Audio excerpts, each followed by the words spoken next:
Hello. Welcome back to Dumb Fekk Friday. Dumb Fekk Friday. Dumb Fekk Friday. It's going to be fun. Spec broke off. And while you're engaged in Miss Spec, did you have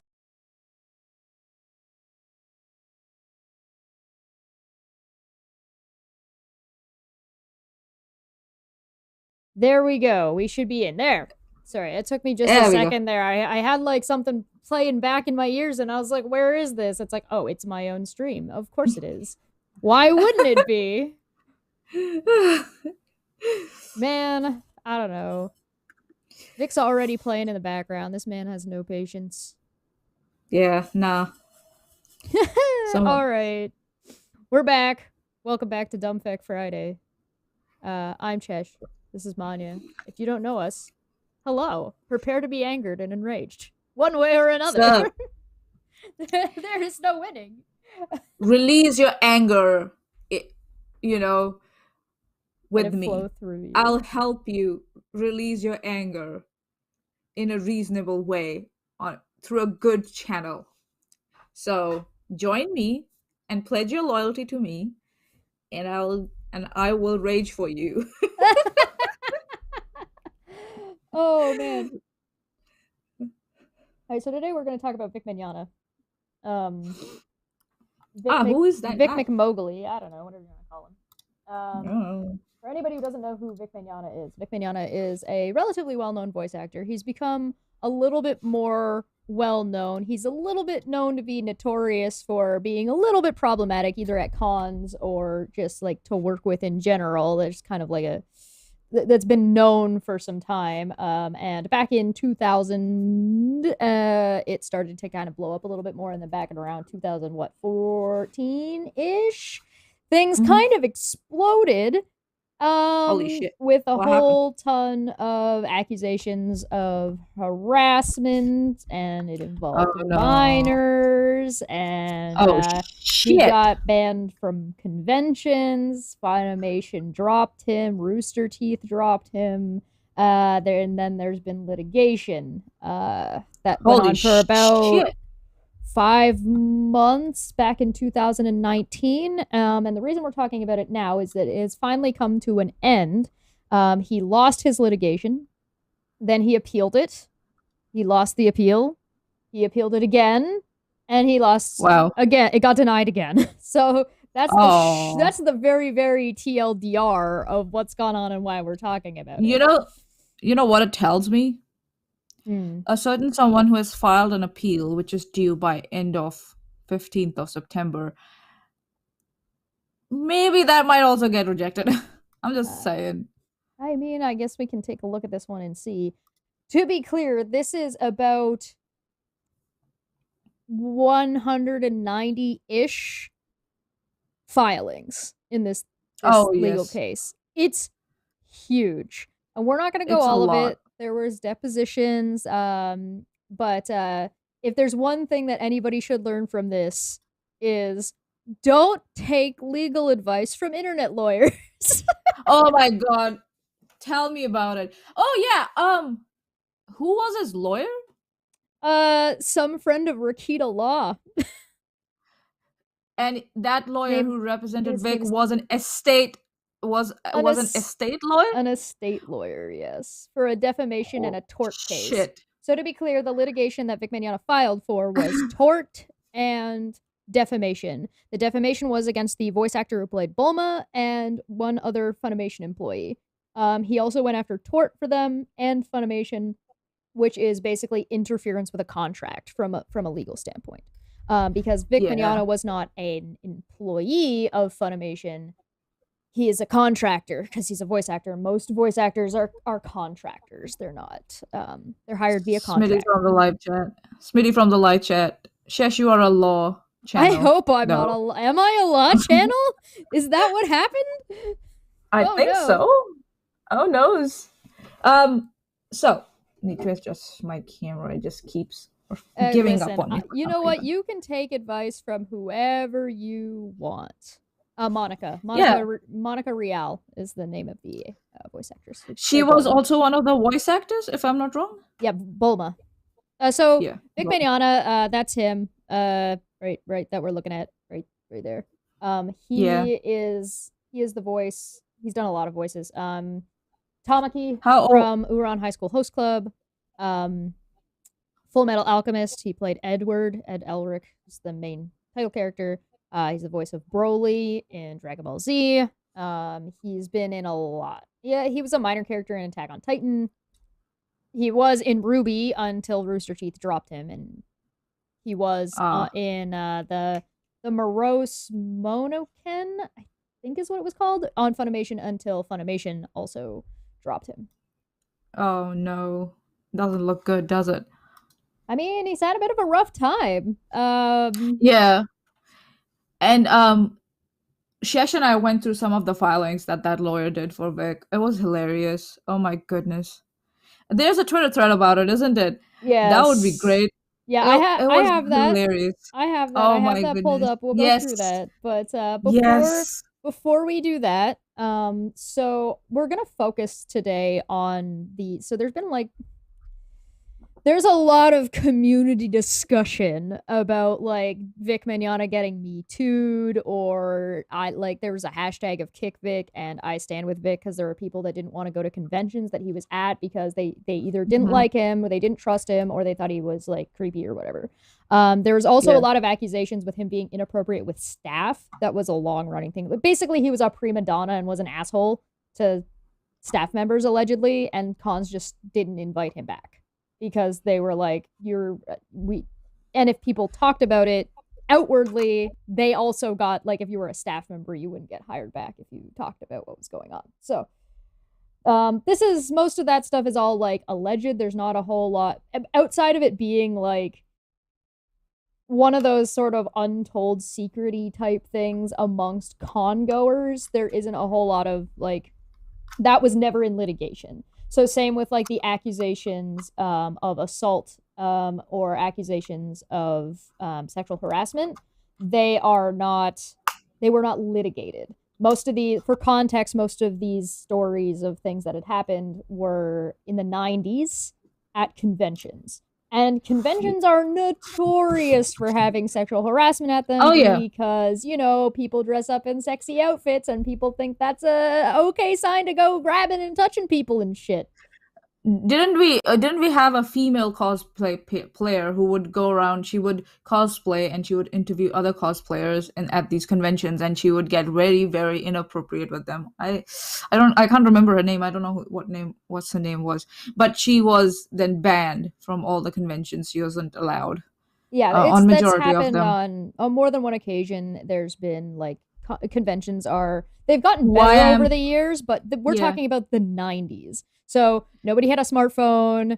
There were pictures, but nobody's got like videos of things going on. This is just like stories that have been corroborated amongst friends. And so that's the context that we're talking about. This is also like pre the Me Too movement. And it's important to note that sexual harassment is not necessarily a crime depending on what state you're in. Yeah. So also, why I brought up that example of the female cosplay player was because, I think so. Yeah, Momo. Because I want to say both sexes are notorious for doing this. Maybe males a little more, but both sexes are notorious. It's not a gender specific thing. Sometimes women are way too handsy with other women. Yep. And you know what? What that tells us, that women can be notorious for abusing people too. Women are capable of that too. For some reason, some people think because a woman denied abusing someone, even when admitting on tape, she did not abuse, or her abuse is justified in some reason. Amber Heard is part of everything, So, there's no getting away from her. Nope. So that's just kind of the context of what we're talking about. Remember, these are anime conventions in the 90s. The majority of anime fans at that time would have been teenagers. Vic Mignogna at the time of most of these things was in his late 40s to his 50s. He's going on 60 now. So that's the sort of time period we're talking about. And when you're a teenager, you are, and I would say when you go in these conventions, you are a lot starry-eyed and you are ready to please your peers that you admire. And that's why please go with your parents or with someone you can trust who knows what they're doing there, and stay safe. Yeah, so you can look at some of these stories and you can kind of decide for yourself. These ones were not litigated. Like, these stories have not been haven't been like vetted in that way, I guess is the way to put it. Why is that cut off? Hold on, let me fix that. Yeah. It's kind of a little blurry as well for some reason. Oh, I can zoom it in. Oh. I might do that meme of like looking at it like that. And someone's gonna screen grab that. Okay. Good. It's about time I got this day in your Discord. Oh, is it your turn? Is that where we're at? Is that what we've decided? I think so. Oh shit, what did I do? Oh no. Oh no. Oh no. Oh no. Hey, Todd's in the live chat. Hey mate, long time no see. Good to see you, man. All right, there we go. Where were you, man? All right, so we're not going to go through this whole article, but I'm going to add links to the description below if you ever want to look at this stuff for yourself. But we're only looking at this part just to give context. So this article says Jay was approximately 14 years old when she attended New York Comic Con in 2014 and met Mignogna. She described the encounter as really, really uncomfortable. Not a crime, by the way. Just making somebody uncomfortable, not a crime. It's not a crime. Yeah. She discussed how the voice actor put his hand underneath her zip-up sweatshirt, still not a crime, and on her waist for the initial photo. Then, thinking that the photo taken portion was done, she was surprised when he asked her to look towards the camera again. That's when he put his face close to hers and then kissed her. Okay. Now we start getting into some problems. Here are the pictures. Okay, yeah. Why is he putting that hand right there? Okay, I don't know. I wouldn't like that, personally. If someone did that, put my and that also. Man, you don't do that. Multiple individuals, many friends present to corroborate, relayed their personal encounters with Mignogna as incredibly common series of events. A fan would be in Mignogna's autograph line to get a piece of merchandise signed for a friend. Upon approaching Mignogna, they would make typical small talk before he would ask the attendee if they wanted a photo. They would agree and would unexpectedly find the voice actor kissing their cheek or pulling them up in for a tight hug for the photo op. Time and time again, the individuals in the picture said that the physical affection happened without their consent and made them uncomfortable. Not a crime, but not appropriate. You know, not appropriate. No. The behavior wasn't limited to one con, one person, or even 1 year, and for all intents and purposes, seemed like a common occurrence, regardless of whether the other party was a young adult or a minor. It was often done in wide open areas of convention and to cheer the cheers of crowds. Then there's like some more about this, and there's like him giving his hotel room number to people and stuff like that. But we're not gonna go into like the more egregious allegations, because I want to stick with what we know for sure. Because I mean, you can go back and forth. You're allowed to think or believe whatever story you do or do not. If you think there's holes in people's story, that's fine. Should people be harassed over it? No. Should Vic Mignogna have his life ruined over it? No, of course not. However, he is responsible for the things he admitted he did. So let's take a look. In and around 2014, he wrote this, which is an apology letter. I don't know whether someone went over this apology letter with him. It looks like he did not consult anyone. No, I don't think so. This was like 2004. This is like around the time of. I don't think this was 2009. No, like 2019 when like the legality, like the legal. The whole defamation. I think this is before that, if I'm not mistaken. Yeah, no, but I would say that like someone like him would have a publicist or something like that who gets him work and stuff. So maybe they went over it, but it looks like nah. So this is like him just talking to his fans. So let's take a look and see what he said. Because again, I'm not gonna accuse the guy. These are just the context around what's gone on. But the bit we just read, he confirms. So let's take a look. This is heartbreaking. Over the last few days, a number of comments and allegations have been voiced on social media. I'd like to share my thoughts. Homophobic. He got called homophobic because he wouldn't sign Yowie. His reasoning was because it's not canon. This dude was in a Star Trek continuation. That's not canon. He was fine with that. No, some of my dearest friends are members of the LGBTQ community, including several that I brought into my production family on Star Trek Continues. Oh, look, he brought up the non-canon thing. This is This is a blatantly false statement. I said many years ago that I didn't think a particular character I voiced was gay, contrary to what some fans believed. Not because it matters to me at all, but because I was told this was the case. I also elected not to autograph Yowie, not because I'm homophobic, but because I didn't wish to sign material that was not canon. Something that you may need to know about Vic Mignogna is that he is from the religious South. Oh, yeah. He lives in Texas. Oh, my goodness. The thing is that he's trying to say that he doesn't sign canon while giving an example of participating in a canon. Like, dude. Your consistency is...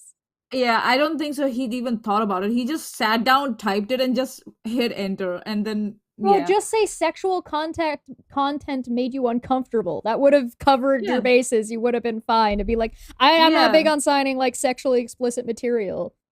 Yeah, best excuse ever. Like, no one would have questioned it. And about the homophobic stuff, oh, I have LGBTQ friends. Where have I heard that before? Seriously. It's really not good logic, but let's keep going. Anti-Semitic, yeah, he got accused of that too. He made a Holocaust joke.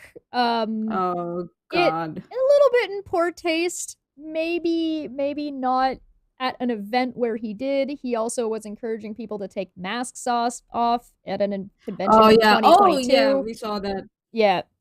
Anti-Semitic, I couldn't even grasp where this was coming from until someone pointed me to a moment years ago when I was at a panel and referred to a bunch of noise coming from another room jokingly as a Holocaust.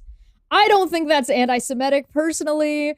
Maybe not appropriate, but still not a crime. I would say, like, Chesh can say... Oh, maybe a crime in Germany. I would not do it. Personally, I would not do it, but... That's his choice, I guess. Sometimes people make shitty jokes and they fall flat, and like people, like it offends It would people. have been if he had repeated that joke again. Then it would be a problem. If he would have used that context everywhere, you know, he doesn't then it actually. Would be like, what... So, Full Metal Alchemist, one of the shows that he was a part of, he's the title character, Edward Elric in, has strong Nazi themes in it for the military. In his Discord that he has, that is a fan club called the Risen Bull Rangers, he was called the Führer. Oh, okay. That might be why people were calling him anti-Semitic. Maybe. I would say it was a joke in poor taste.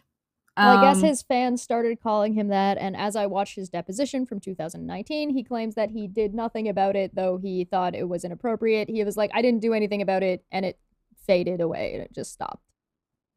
Yeah. And I can understand not feeding into something by asking it to stop, because sometimes it'll just go away on its own.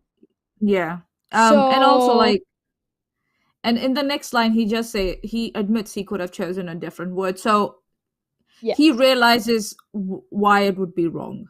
But does that make him anti-Semitic? I don't think so. Yeah, so far I'm not convinced that he's homophobic, and so far I'm not convinced that he's anti-Semitic. He just didn't know how to deal with these things. He just, Some people don't know. And handled it poorly.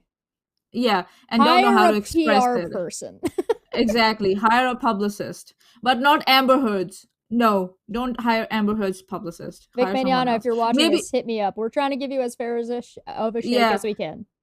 Yeah, maybe if you can afford, maybe ask for Johnny Depp's publicist. I'm just saying.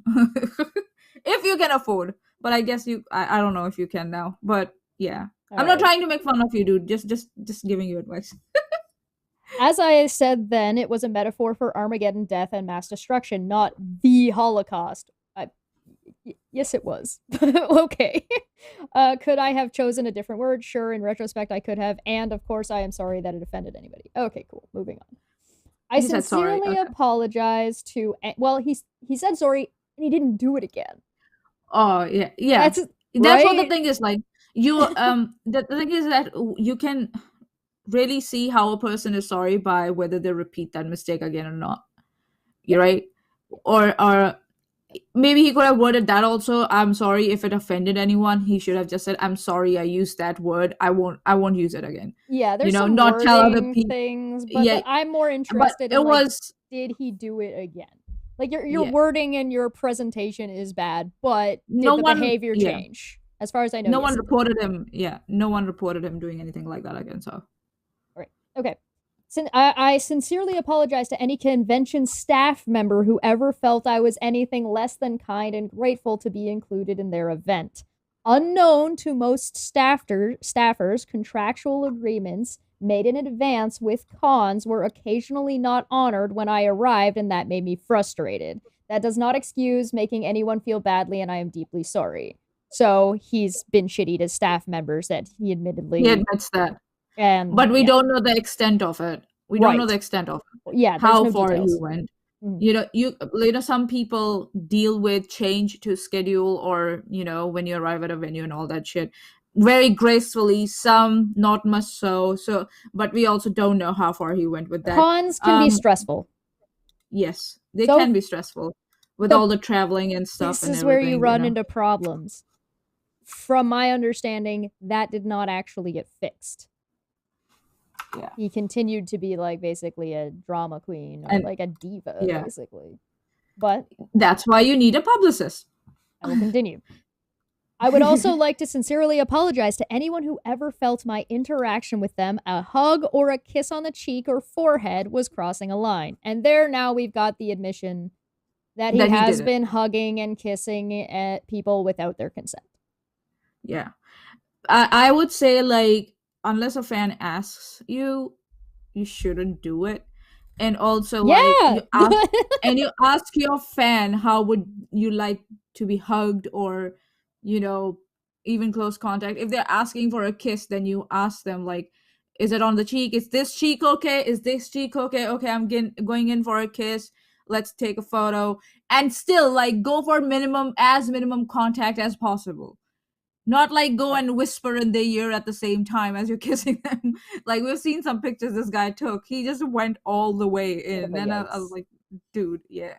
It's the issue of consent. Like, you want to make sure that, like, people shouldn't... This was a big problem at cons, especially in the 90s. People were running around glomping, which is basically where you run up and you big bear hug somebody with, like, a bunch of force. And so people were doing that to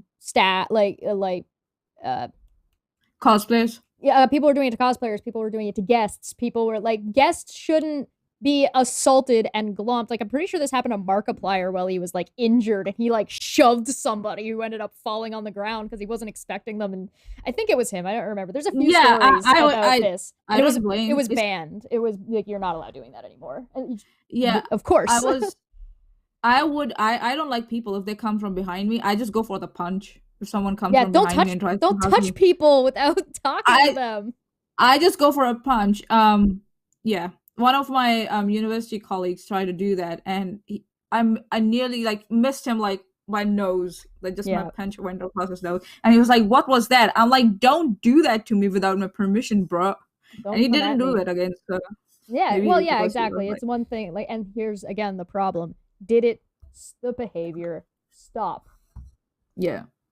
So, never in a million years would it be my intent to make anyone feel uncomfortable. Rather, it was meant to show gratitude or support. I come from a very affectionately expressive family where such displays are commonplace, but I understand that not everyone feels the same way. It's not that everybody doesn't feel the same way. It's that they're not your family, dude. Yeah. One, they're not your family. And also, in your family, also someone might feel uncomfortable with you doing that.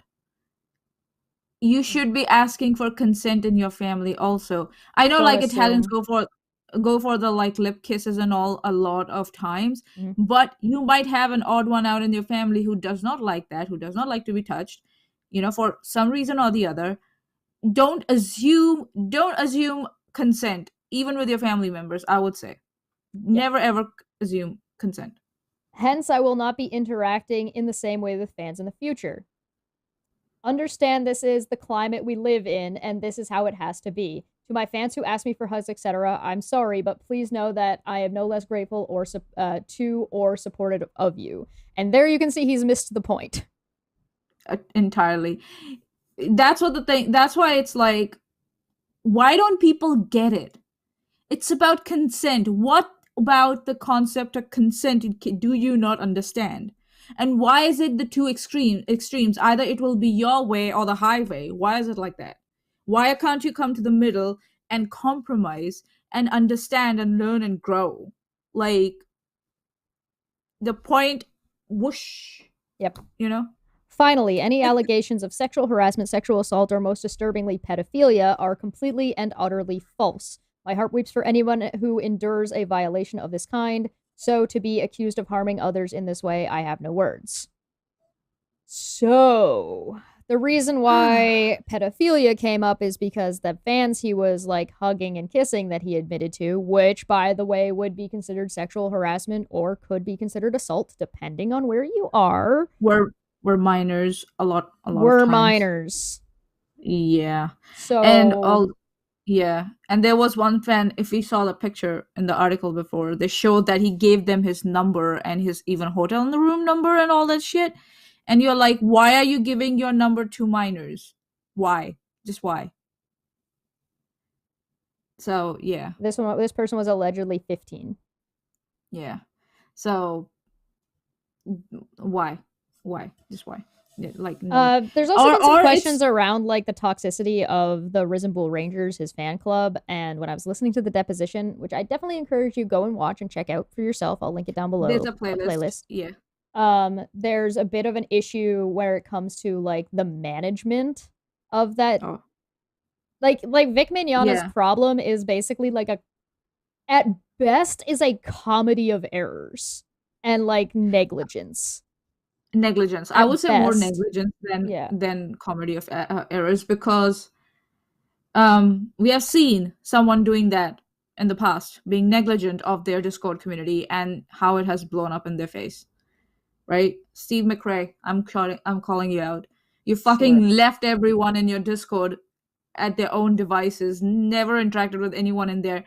But after the split, for some reason, have found time to go in there and talk shit about people behind their back. So besides that, there's like a whole nother issue of it's like there are people in his Discord that were minors, and they're asking him, well, how many people in your Discord are minors and how many are over age? And he's like, well, I have moderators that are volunteers that have done that. And they were like, okay, how do you verify your moderators are of age? And he's like, oh, well, another moderator. Okay, but how did you get how did you verify the original moderator? And he's like, well, they're obviously of age. And it's like, are you stupid? You know who else did that?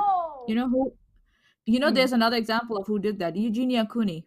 She had a Discord and she had no fucking idea what was going on in her Discord. Mm-hmm. And when the allegations came out that there were adults in there trying to groom minors, she just nuked her Discord and just brushed her hands off it. And she was like, I'm sorry, I didn't mean for it to happen. That's what my issue is.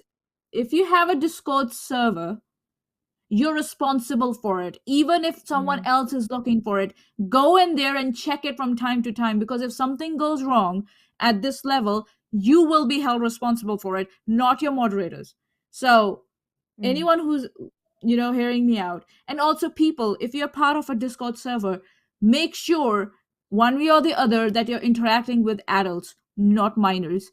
That should be your duty too, because we know nowadays that minors don't fucking care whether you're 18 plus or not. They will just click on I agree and they'll go ahead and do their bullshit. So, do as much as you can. You have to be. That's all I'm saying. And I would, I'm not. It's just deleting the Discord doesn't undo the damage and can potentially do more damage, because you don't know who's friended who in the background, so you might end up Who's exchanged accidentally numbers? you might have Who's accidentally exchanged? isolated somebody with a predator if you do something like that. Yep. Who has exchanged numbers? Who has exchanged If you email find IDs? that stuff, yeah, if you Who's find that stuff in your discords, as like to any professional out there or anybody running a discord, if you find that kind of stuff in your discord or somebody alerts you that this is going on, alert the authorities and give them access to the discord. Yes, that's the correct way of doing it. So that's being I'm just saying. responsible. That's taking Yes. ownership of what you can and can't like have access to. And please always verify your moderators. At least use someone you know is an adult. You have physically seen them and spoken to them, and you know they're an adult. Not just someone who has been giving you money from behind a fucking profile picture all the time. Oh yeah, that person gives me the most money, so I make them a moderator. No, that's not. Don't sell the positions that are so important in your Discord server. That's all I'm saying. Don't have people buying power with the money. Yeah. That definitely always goes well. Yeah. And this rant has been brought to you by Nescafe Coffee. Have a full tumbler in the morning, folks. Every time. Will we get a brand deal? From no. Nescafe.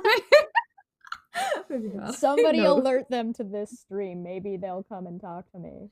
Just email me. All right, so this is like how big this lawsuit is. So there's a full Reddit threads that break down every like thing and appearance and like the case number. So if you're ever looking up this case number, it's 141-307-474-19. Internet doing its job. You want something, you got it. Yeah, it's 141 Street District Court. Then there's an appeal number. These are all the filings. We are not going to go through all the filings because there's, at least not right now. And then this is only part 1. Yeah, only part 1. There's part 2. Like there's the hearing. The crux is that Funimation said, I think so. Funimation brought forward an anti-slap lawsuit against countersuit against. All 3 went anti-slap, and he lost on all 3 counts. And he was ordered to pay their legal fee. And I think so when he appealed the second time, they actually sent it back for like, no, you haven't awarded enough legal fees to the parties, that brought the anti-slap, and the fee got increased further. The poor bloke. He was lucky though. This is still he got a crown. Yeah. Oh my goodness. Fuck my life. Holy shit! And whoever did this, that was part compiled 1. this whole thing. Kudos to you. Props, seriously. Yeah. Seriously, that's a lot to look after. Yeah, and put it up with in chronological order and make sure everybody understands what's going on. That's awesome. Yeah. Good on you, mate. Seriously. So I'm going to take, we are going to look at his initial complaint. So that way we can look at his complaint. Then I have pulled up, I believe it's Jamie and Monica's initial tweets of what they were talking about. And then I have the what was decided by the judge. So we can we're not going to look at every single piece, but we're going to look at the beginning. We're going to look at the end and see where this went. Just to get an idea of what happened. Then we're gonna look at that glorious thread that explains the whole thing, because oh my god, bro. I would just say the person who was writing that thread, the way they expressed everything, it was like, that's like art. That's how you express art, through writing. That was like beautiful. I was like in heaven when I was reading that. Yeah. Okay. Actually, before we look at this and his initial. Well, let's look at his initial complaint, and then we'll take a quick look at his deposition, because there's one bit in there. There's a lot in that deposition. There's one bit that I kind of want to highlight. So we'll get to that. So, Kea, this is filed in Tarrant County. Go away. Get out of here. Go away. So his full name is Victor Mignogna. Wow, go figure. Who'd have thought? What? Field, Tarrant County, Thomas A. Wilder District. Oh, wait, that's the district clerk. Never mind, ignore that.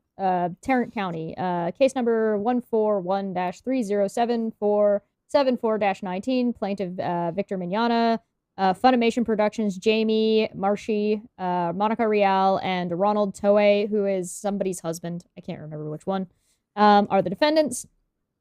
Plaintiff's original petition to the Honorable Judge of said court, plaintiff Victor Mignogna, plaintiff or Vic, complains that defendants Funimation Productions, LLC, Jamie, Marshy, Monica Real, and Ronald Toye, for such purposes would show 1. Discovery control plan. Discovery is intended to conducted pursuant of Texas Rule of Civil Procedure 190.3, Level 2 Discovery Control Plans. Parties, Vic is an individual residing in Tarrant County, Texas, who may be served in this matter through his attorney of record, Ty Beard, Esquire, Beard, Harris, Bollock, Hughes, 100 Independence, blah, blah, blah. That's his place. Defendants, Funimation. That's, this guy is the friend of Rikita Law, and we'll get to that. I can't help it, man. Because I keep remembering that Twitter thread. Just going. Yeah.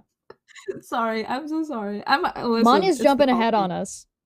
It's the coffee, man. Defendant Funimation Productions, LLC, Funimation, is a Delaware limited liability company with its principal place of business in Denton County, Texas, but it does not maintain a registry agent in the state of Texas. Therefore, under sanctions 17.026 and 17.044 of the Texas Civil Practice and Remedies Code, service on Funimation should be made, blah, blah, blah, blah, blah, blah, blah, blah, blah, blah, blah, defendant Jamie, blah, blah, blah, blah, blah, defendant Monica, defendant, blah, blah, blah. That's just putting them on notice. Jurisdiction and venue. The subject matter in controversy is within judicial limits of the court. Plaintiff seeks monetary relief of over $1 million. This court has jurisdiction over Jamie, Monica, and Ronald because they are residents of Texas, and Funimation because it conducted business in Texas. Venue is proper in the court under Texas Civil Practice and Remedies Code 15.017 because Vic lived in Tarrant County at the time his causes of action occurred. Facts. Vic is a voice actor who has performed the voices of animated characters for over 22 years, mainly in anime productions. Vic does not physically appear in these productions, only his voice is used in the English dubbing or revoicing of Japanese voice actors. Monica and Jamie are also voice actors, both have worked for Funimation. Ronald is Monica's fiance. There we go. And either a Funimation agent or employee. Anime is a style of Japanese film and television animation often dubbed for U.S. audiences. Thank you. Funimation Judge, here you go, Judge. That's what anime is. Funimation primarily dubs Japanese anime properties into English for distribution within the United States and provides streaming access subscription services to those properties via their website. In June 2017, Funimation contracted with Vic to provide the voice for dubbed anime properties and was distributed within the United States. Contractor. For example, in 2018, Vic was cast for the English voice for Broly, the lead character in the Final Fantasy martial arts anime film. Martial arts anime film? That's what we're calling that? Okay. Yeah. Martial arts. Right. Dragon Ball Z is a martial arts anime film. What the hell? Okay. So either Vic does not understand. Kamehameha. I am a super sandwich. Martial arts. not Kaioken. Kaya what?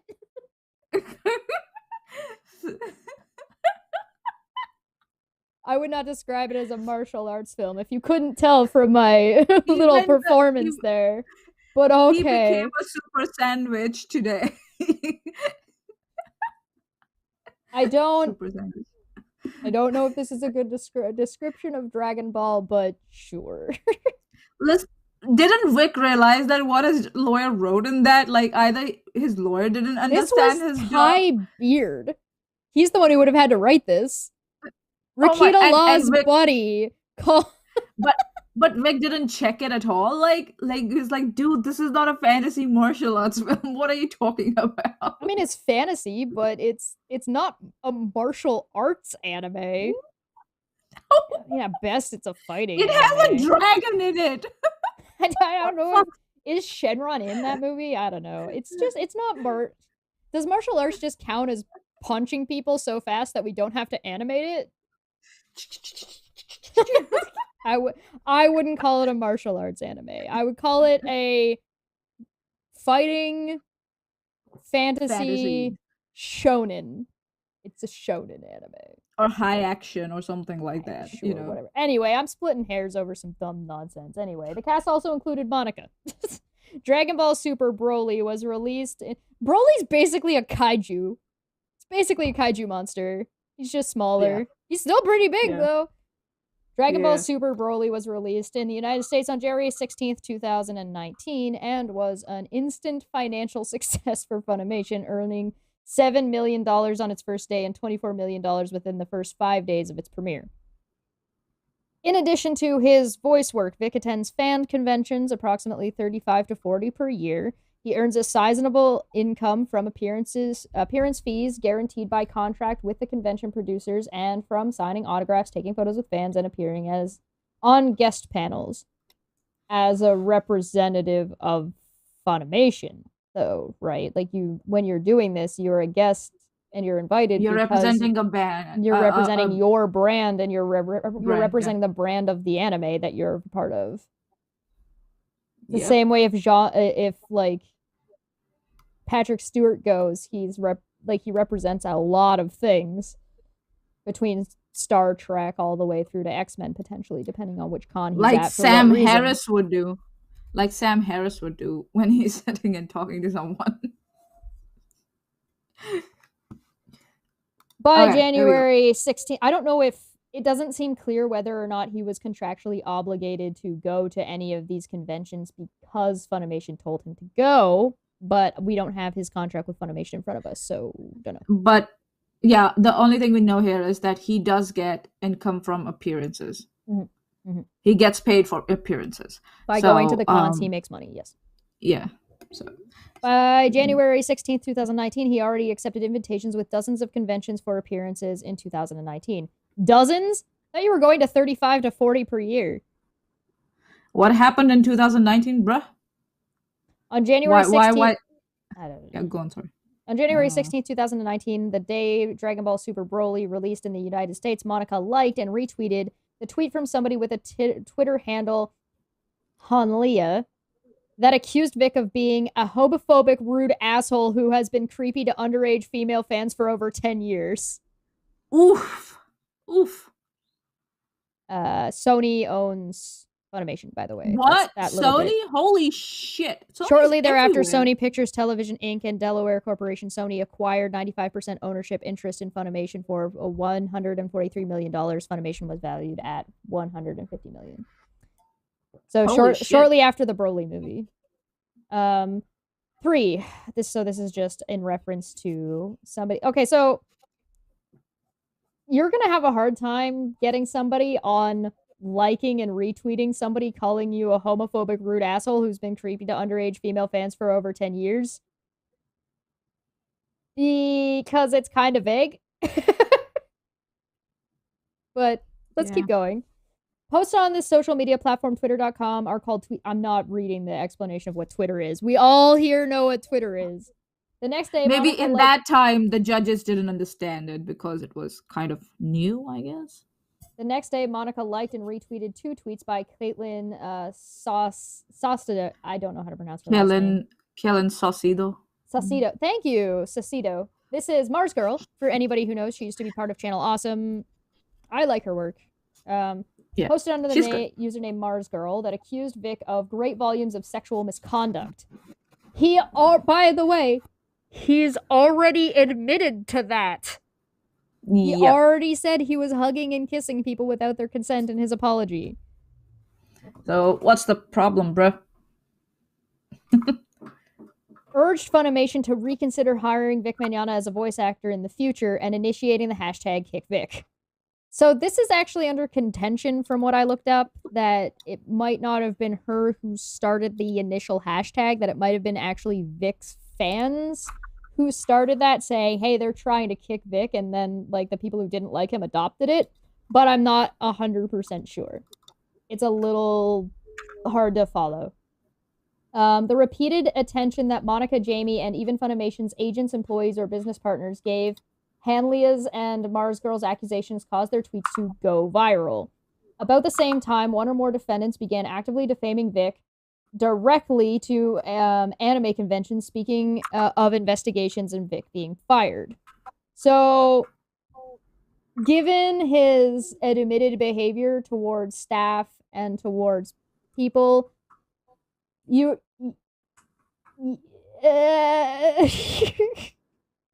don't know what to tell you. Digital Demonic Davros for 5 says Sony rolled Funimation and Crunchyroll together after the acquisition. Hi there. Unicorns dance while the world burns.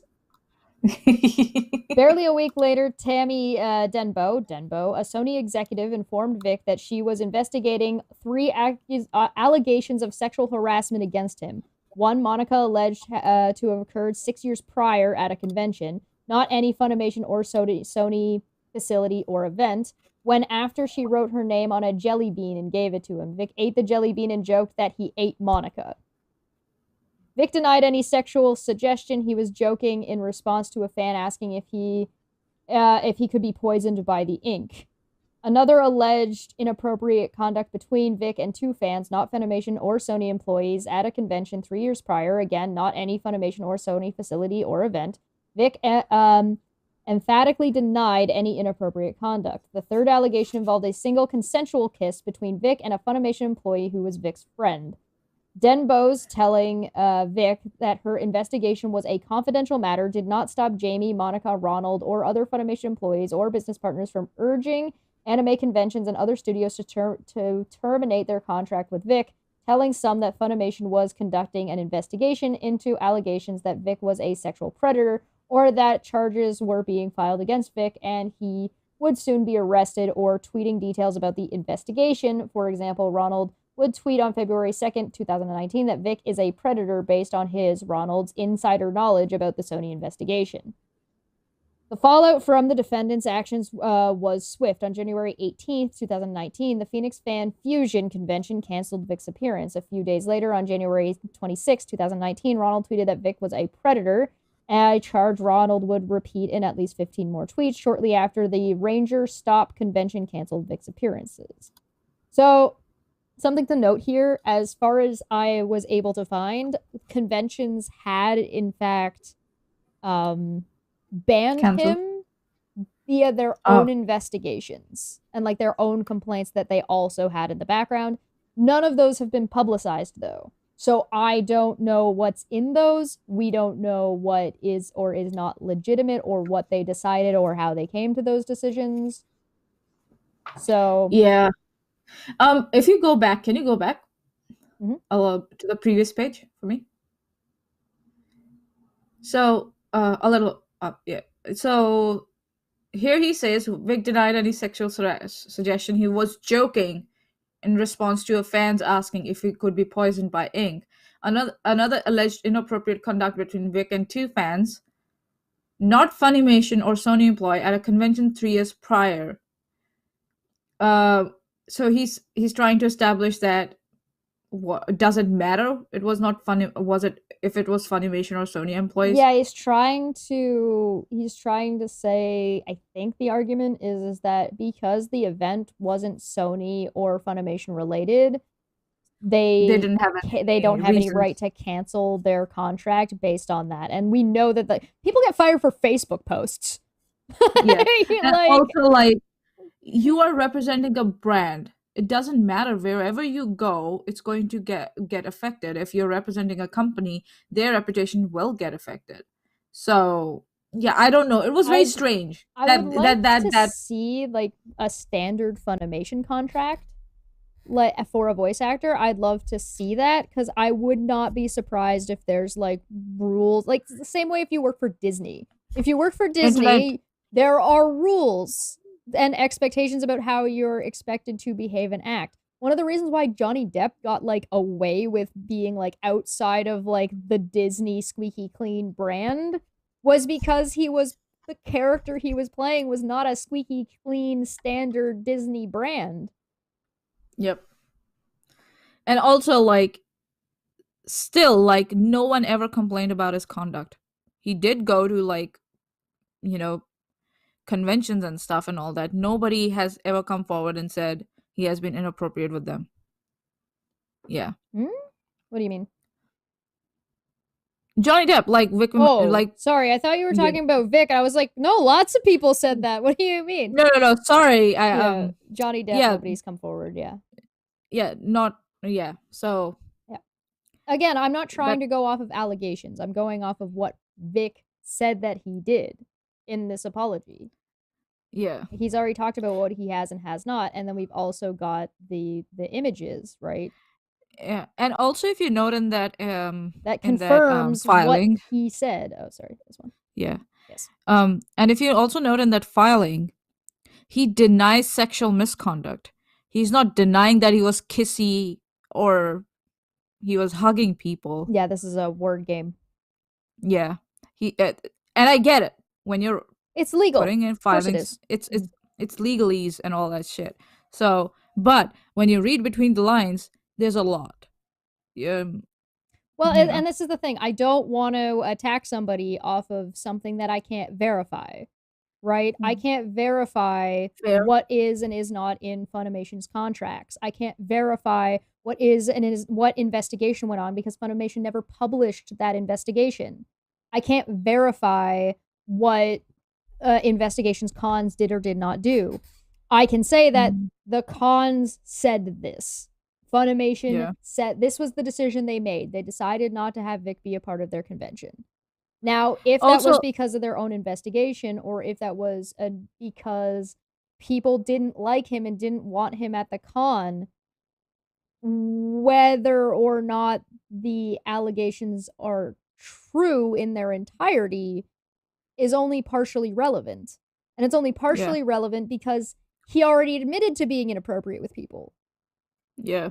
So he was being inappropriate with people, period. And from a business standpoint, you've got a whole nother thing you have to deal with. Does the convention want to be held liable for if something happens? Yeah, they might get like class action lawsuit. That's what it was going towards by the looks of it. If there were so many people.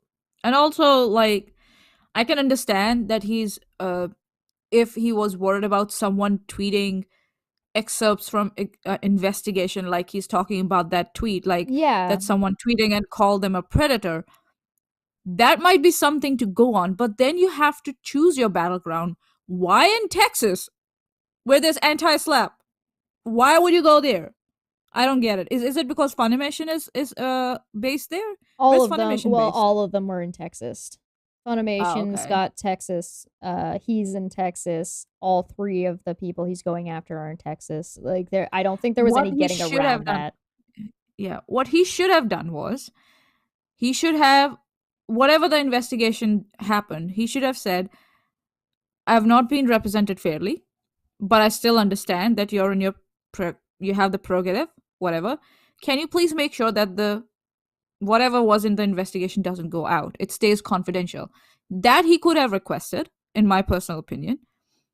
And then if someone tweeted stuff from that investigation, then he could have sent them a cease and desist or something. Yeah, you're stuck in this in-between space where it's like, okay, what does and doesn't constitute defamation? Does he have a strong enough case? Or is him tweeting that out inappropriate and maybe go at like something that he's putting his own career working with Funimation on the line for? Because that's something different. That's not necessarily, that could be a contractual issue. That could be an issue of like internal between Sony and Funimation. Because remember, as we saw, Sony initiated. Yeah. Not the investigation. The parent company at that point is the one that so this makes sense. There was just a rollover and there's a bunch of rumors going on about one of your guys. And you're like, okay, well, we're the new parent company and we want to make sure we clean house. I'll be the devil's advocate here. Yeah. Right? Monica's husband, He works for Funimation, right? Allegedly. I don't know what his job is there. I personally According feel to there this. were yeah. I don't know if it was established during this defamation trial that Monica's husband worked for Funimation or Sony or not. But if they did, there would be conflict of interest, in my personal opinion. So it's we more don't like know. he's saying that he wasn't the one doing the investigation, but he was privy to some of the information. So like he might have been asked questions. Like it's so open-ended of him saying like, oh well, he's got some information or he's got some privileged information. He could be bullshitting on Twitter for all we fucking know. Like yeah, but the thing is that it was kind of unfortunate that he got stuck with a fucking incompetent lawyer, because if it was an actual lawyer, they would have actually advised him whether there was something to go ahead or not, because every state laws are different around anti-slap, around whether you can bring a defamation case or not, and blah blah blah blah, right? The reason he legally went after this in the direction that he did was, from my understanding of what Vic had said, was based on advice from Rakita Law. So it sounds like Rakita kind of pushed him into it. Seems to be the case, but that could just be Vic throwing Rakita under the bus. That's possible, but it's all. Rakita that's why don't take this, advice. If you go and look at Rakita's channel, which if you're going to look into like his involvement in this, I would recommend doing if you're interested in that. He pushed hard for Vic. Yeah, and also he started a GoFundMe for him that made like a load of money. And wasn't there a clip of him where Vic was saying, please don't harass Monica or anyone, and he just would not back it up. He just kept quiet. And also that's why don't take your advice from internet lawyers. In the deposition, there is a part where they're asking if Vic knows anything about Kiwi Farms.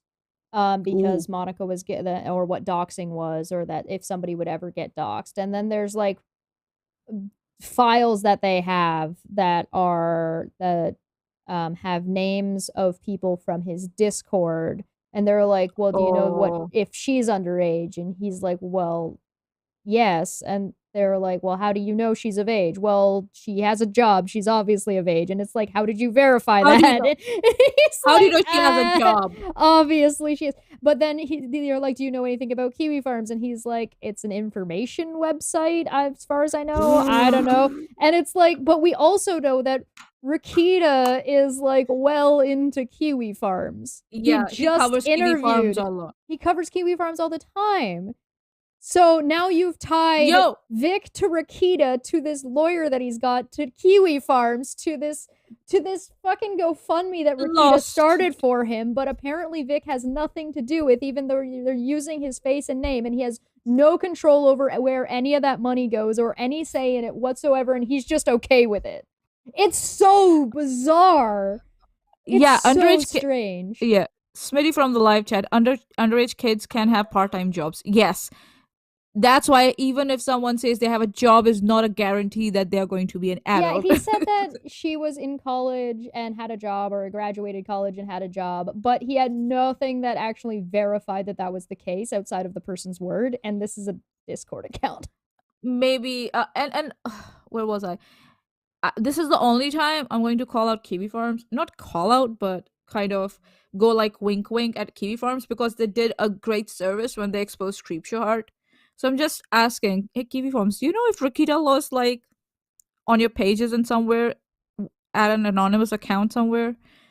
You know, just asking. Just asking. I am not asking Kiwi Farms for anything. Please stay away from me. You people are terrifying.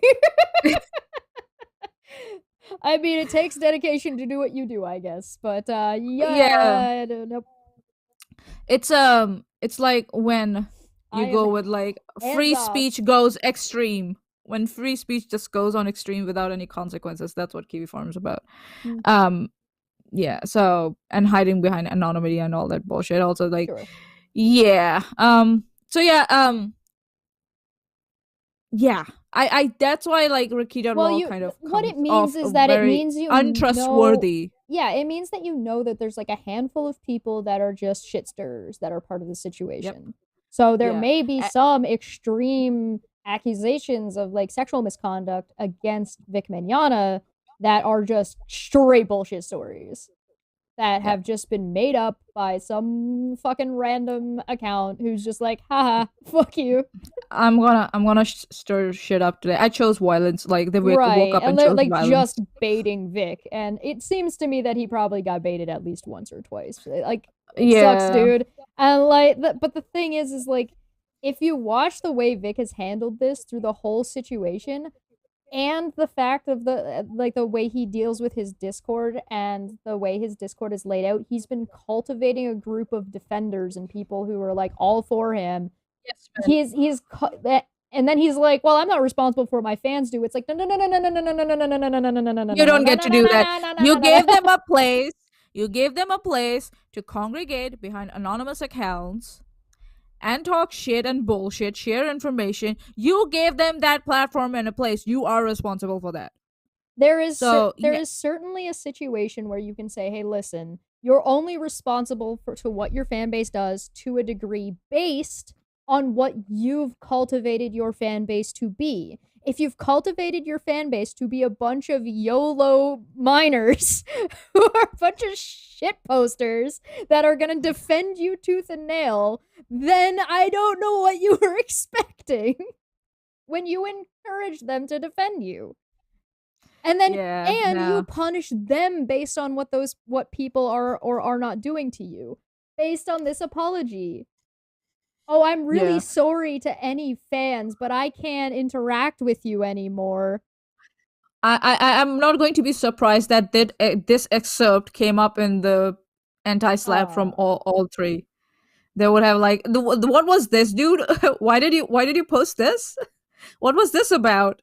They would have said that, like, you kind of admitted. All right, let's keep going through this. Yeah, let's go. Boy. All right. On January 9th, where was I? Yes, on January 29th, 2019. This all happened within a month. Wow. On January 29th, 2019, Denmo and another Sony executive informed Vic that his employment with Funimation was terminated. Contract. Yeah, it's a contract. Dude, with Funimation. That's what happens.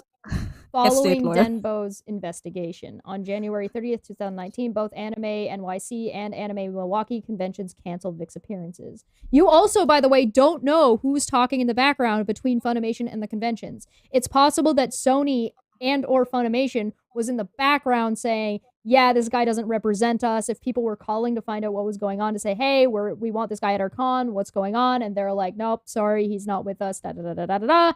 Then, like, no wonder all this shit happened all at the same time. And, like, in Vic's defense, that's gotta be jarring. That's a lot of shit to go down in a really, really short period of time. Yeah. And I can understand why it might seem almost conspiratorial. But if these two people filed their complaints and right after there was a company switchover about who owns it, meaning if these people felt this way, and maybe they did report it earlier, or maybe they felt they couldn't report it earlier because of who was in charge of Funimation at the time, when there's a changeover would be exactly the time to do it. Whether it wouldn't have been conspiratorial, it would have just been now a possibility that was not open to them before. Right. Yeah, and so the window of opportunity, yeah. Well, and for all we know, if Funimation had been getting complaints, then Funimation would have done it all on its own. But if you're a Sony exec, that's just like, oh, there's a bunch of shit around this guy. What the fuck? Let's investigate it and get rid of him if we can, because he's making our name look bad. Disney fired Johnny Depp just because someone wrote an op-ed. Yeah. Then Sony doing it as nothing as compared to that. Well, at least Sony did an investigation. Yeah, and they did an investigation. Disney didn't even do an investigation of any sorts or ask for any investigation. Nah, op-ed, fuck you, go away. That's what it was. So, but it's also like, I don't know if did discovery happen in these filings or not. Yeah. So, yeah, I don't know if his lawyer was not capable enough to draw that. You know, if you get emails and stuff they could have found out that whether there was something going on in the background or not, or what was going on actually. Sure. But I guess because of this incompetent fucking lawyer, it just all went into flames. So in January 31st, I'm sorry. Why'd they switch from on to in? On, in. On. I think this is just an grammar error. for fuck's sake. That's just an error. January 31st, 2019 tweets. Ronald claimed to know at least 4 assaults by Vic and crowed. I'm glad to see conventions canceled. That day, Kawaii Con canceled Vic's appearance. Here's another thing. That's not defamation. Somebody not wanting you somewhere and saying that and saying they don't like you. And saying that there are 4 assaults by you, that, on the other hand, that could get you nailed. It's defamation. Yeah. Also, they said, I'm glad to see conventions canceled. Is it part of the same tweet where they said there were 4 results or assaults or something? If yes, then if they were separate tweets, you don't know why they tweeted that they're glad to see the conventions canceled. You don't know. On February 1st, 2019, Ronald tweeted he personally knew that Vic was guilty of at least 4 accounts. Okay. That day, the Kamehameha Con, Dallas Convention. Dallas Convention canceled Vic's appearance. However, on March 24th, 2019, Vic was re-invited to Kamehameha Con, Dallas Convention. On February 2nd, 2019, Ronald tweeted that Vic needed to prove himself not to be a predator. The next day, Ancient City Con canceled Vic's appearance. On February 4th, 2019, Ronald tweeted multiple times that Vic was a predator, called Vic a perp, and asserted that there are over 100 accounts and still more to come. Figure 1 that day, Denver Comic-Con canceled Vic's appearance. Here's the tweet. He is down because he took advantage of girls, buddy. Mind blown. How about get a grip on reality and stop harassing people? Over 100 counts and still more to come. If you defend this sack of shit, get a life. For me, accounts meaning accusations. So accounts means if you say defamation is hard to prove, man. It's hard. It's very hard to prove, and especially in a state like Texas. Mm-hmm. You have a high burden of proof. You need to show malice. You need to show intent, and Vic is a public figure. Yeah. It can't just be people having opinions of you and thinking you're a sack of shit and shouldn't be at a con. Yeah. But the problem is, wasn't Ron Toye employed by Sony when he was making these tweets, or Funimation? Supposedly Funimation. Yeah. When you're tweeting as an employee, yeah. But yeah, I know it's hard to prove it. I can see why Vic would think that that's been going on in the background. But there's your lawyer was shit. Your lawyer was shit. You had the money. You could have gone out and hired anyone. What do you mean? You got a GoFundMe. He didn't. No.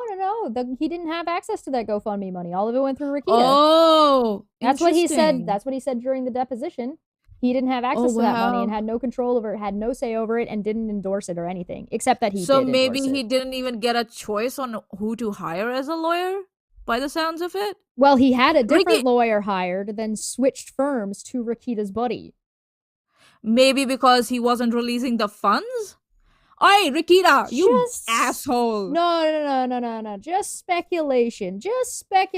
On my part. Maybe Vic got taken for a ride.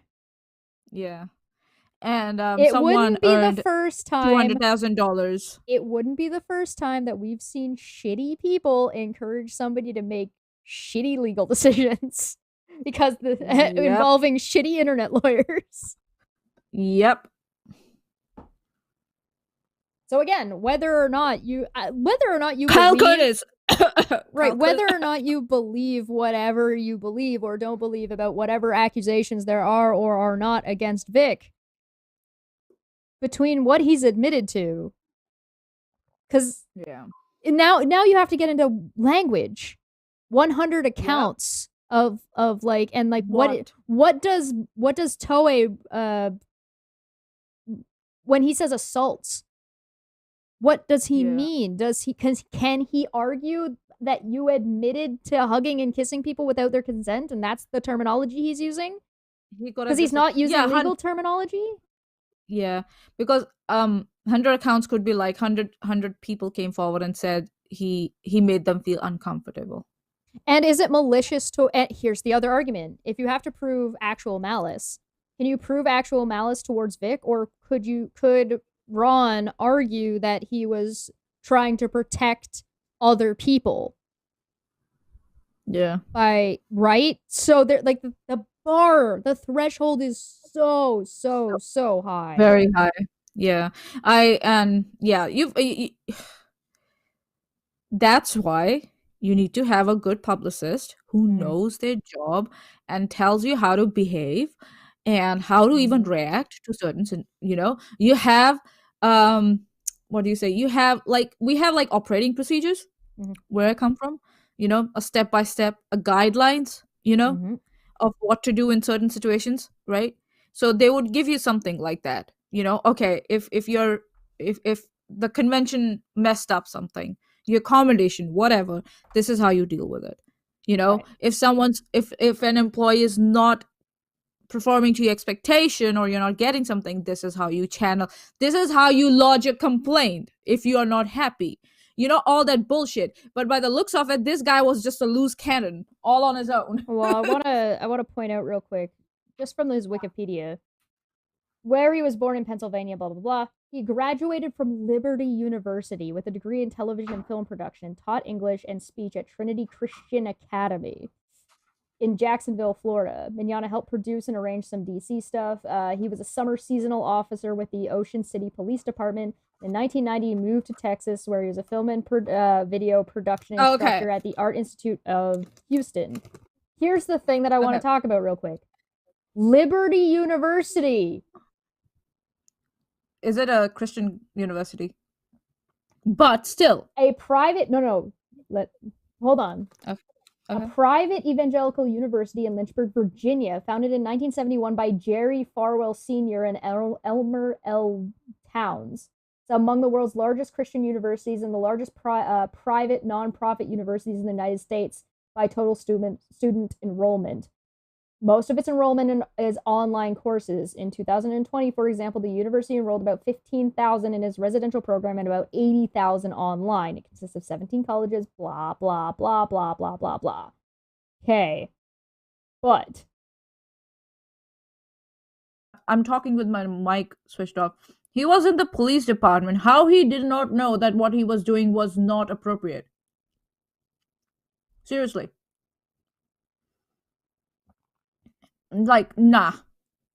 One of the founders, an American Baptist pastor, televangelist, and conservative activist. He was the founding pastor of Thomas Road Baptist Church, a mega church in Virginia. Bruh.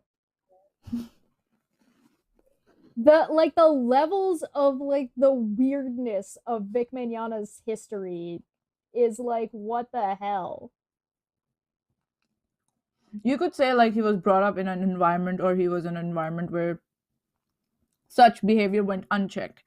But he was in the police force for some time. He should have known better. And Jamie here this is like, what's this presented as?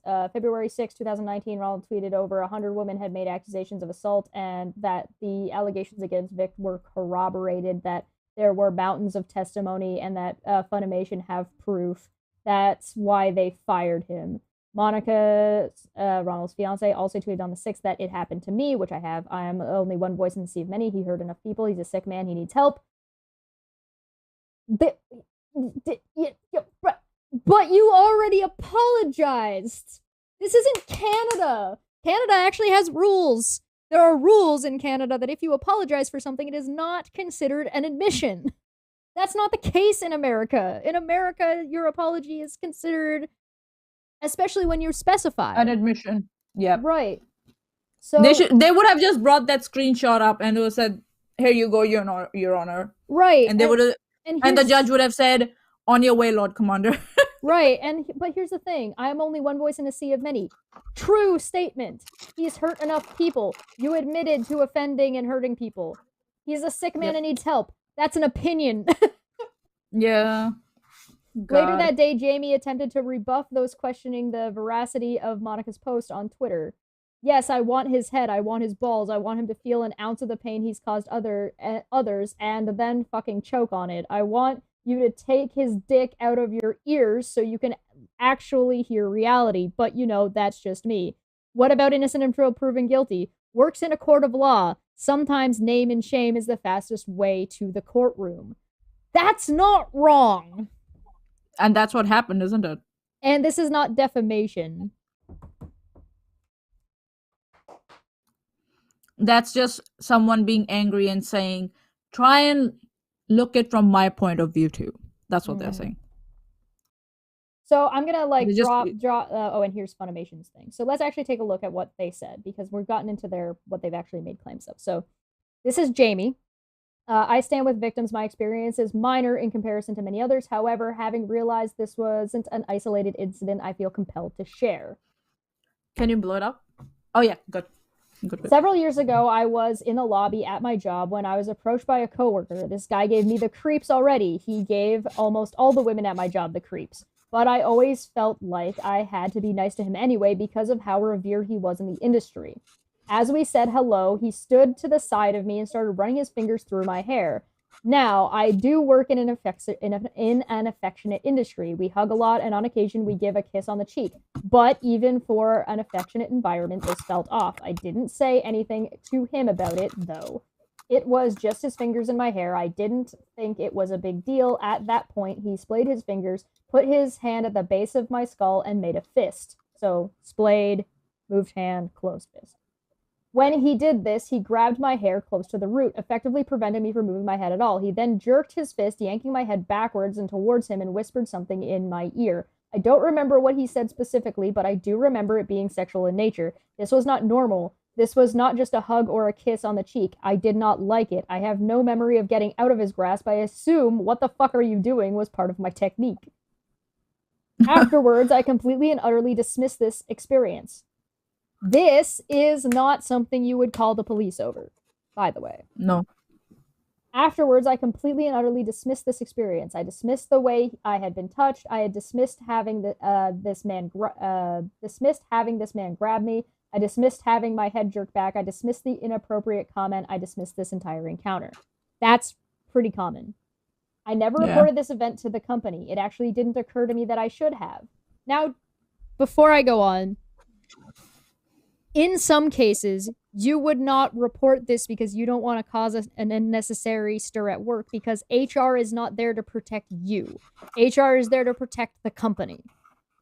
Yeah. So unless the company has proper channels in place to protect their employees in that way, there is nothing you can do in this situation for a lot of people. Man, woman, doesn't matter. Yeah. So that's just taking what she's saying with a grain of salt. HR is a glorified PR person, you could say that. It's and also like, what would you say? What would you tell? And if you did approach the HR, they will say, "Oh, you think you were assaulted? Go to the police." That's what they're going to say. And maybe they'll make a report on file. Maybe. Yeah, maybe, but it would not. A lot of the times they won't tell you to do that because they don't want the company getting dragged in. So. Yep, that's also. Although if it had occurred to me, I can't say I would have reported him. This guy was worshipped by his fans. He was worshipped by the studio because of his fans. He was the most popular voice actor on the convention circuit. Everyone treated him with kids' gloves because he was the one and only Vic Mignogna. Who was I? A nobody in comparison. I didn't matter, and I knew it. Risking being blacklisted from my work and convention simply wouldn't have been worth it. Oh, wow. As I look back on this moment and discuss it with my family and friends, I can see that his actions qualify as simple assault. Would he have gone to jail had I pressed charges? I'm not sure. Why would people believe me over a man who holds Bible studies in hotel lobbies? Would the police have actually pressed charges? Nope. And even if they did, would they care about the truth that if that meant tarnishing the reputation of their favorite voice actor? In the last week or so, I've heard accounts from him doing this exact thing to half a dozen other women that I personally know. I am friends with these women, and we've never told each other about our experiences. Some dismissed it like me. Others felt too ashamed or scared to say anything. I've struggled with guilt. I feel for having been so dismissive of his actions. Had I been able to speak up then, maybe less women would have experienced what happened when they were unable to get out of Vic's grasp. I'm speaking up now because I didn't even think about this event until I realized other women had experienced the same thing. Excuse me. I thought it was just me, and at first I didn't want to say anything because my experience was not nearly as bad as other people having what other people had suffered at the hands of this man. I wanted their stories to be heard first because they were the important ones. But in this moment, I want others to know who I know are out. I want the others who I know are out there to hear this. There we go. It wasn't just you. It's okay if you didn't say anything to him or anyone else. You are not responsible for what happened. You do not have to be dismissive, ashamed, or afraid. Also, I hope if anyone ever goes through a similar experience, they will know from the start that their body is not up for debate. Their body is not the property of the most popular person in the room. Their body is not responsible for a company or a show or an art form. Their body is most definitely not responsible for the reputation and livelihood of a predator. And that's what she had said. Monica said, dropping in to say this, stop harassing my friends and colleagues. You want the truth? It happened to me. I had hoped it wouldn't come to this, but here we are. I don't owe you anything, but if it'll stop it from happening to anyone else, then so be it. I will tell everything when I am ready to do so. Please understand that this is very difficult for me and my friends and my loved ones. Also, for those go to the cops folks, I thought it was a one-time occurrence and someone who had always been creepy with me. I chose to forgive him, even though he didn't ask for forgiveness. It wasn't until several of my dear friends came forward with similar stories recently that I realized that this happens regularly. And just so we're clear, you can be fired from a job for inappropriate behavior without ever having charges brought against you. I'm only one voice in a sea of many. You may never hear other stories. Those women don't owe you anything. I'm being so vocal because I don't want this to happen to another woman. He's hurt enough people. He's a sick man and needs help. I hope he'll come to realize that. Funimation had tweeted out, everyone, we wanted to give an update on Vic Mignogna's situation. Following an investigation, Funimation recast Vic Mignogna in Morose Mononokean Season 2. Funimation will not be engaging Mignogna in further productions. Part of our core mission is to celebrate the diversity of the anime community and to share our love of this genre and its positive impact on all. We do not any kind of harassment or threatening behavior being directed at anyone. And they do. I'm assuming it may mean they don't want. Edit, we do not condone, there we go, any kind of harassment or threatening behavior being directed at anybody. For Funimation to go out of their way to tweet that there was an investigation, following an investigation, and that they do not, approve of harassment and, other misconduct. You must have fucked up really bad. Because if it was like a simple internal investigation where, you were given one warning, second warning, and then you were let go, it wouldn't have come out. But for Funimation to not even give you the courtesy of walking away with your dignity, something must have happened. I'm just saying. Because some organizations let people walk away with dignity. They was like, you quit on your own and we won't talk about this. Okay. Right? So this is what the court found. Yeah, go on. Case number 4, the same. This is the same shit.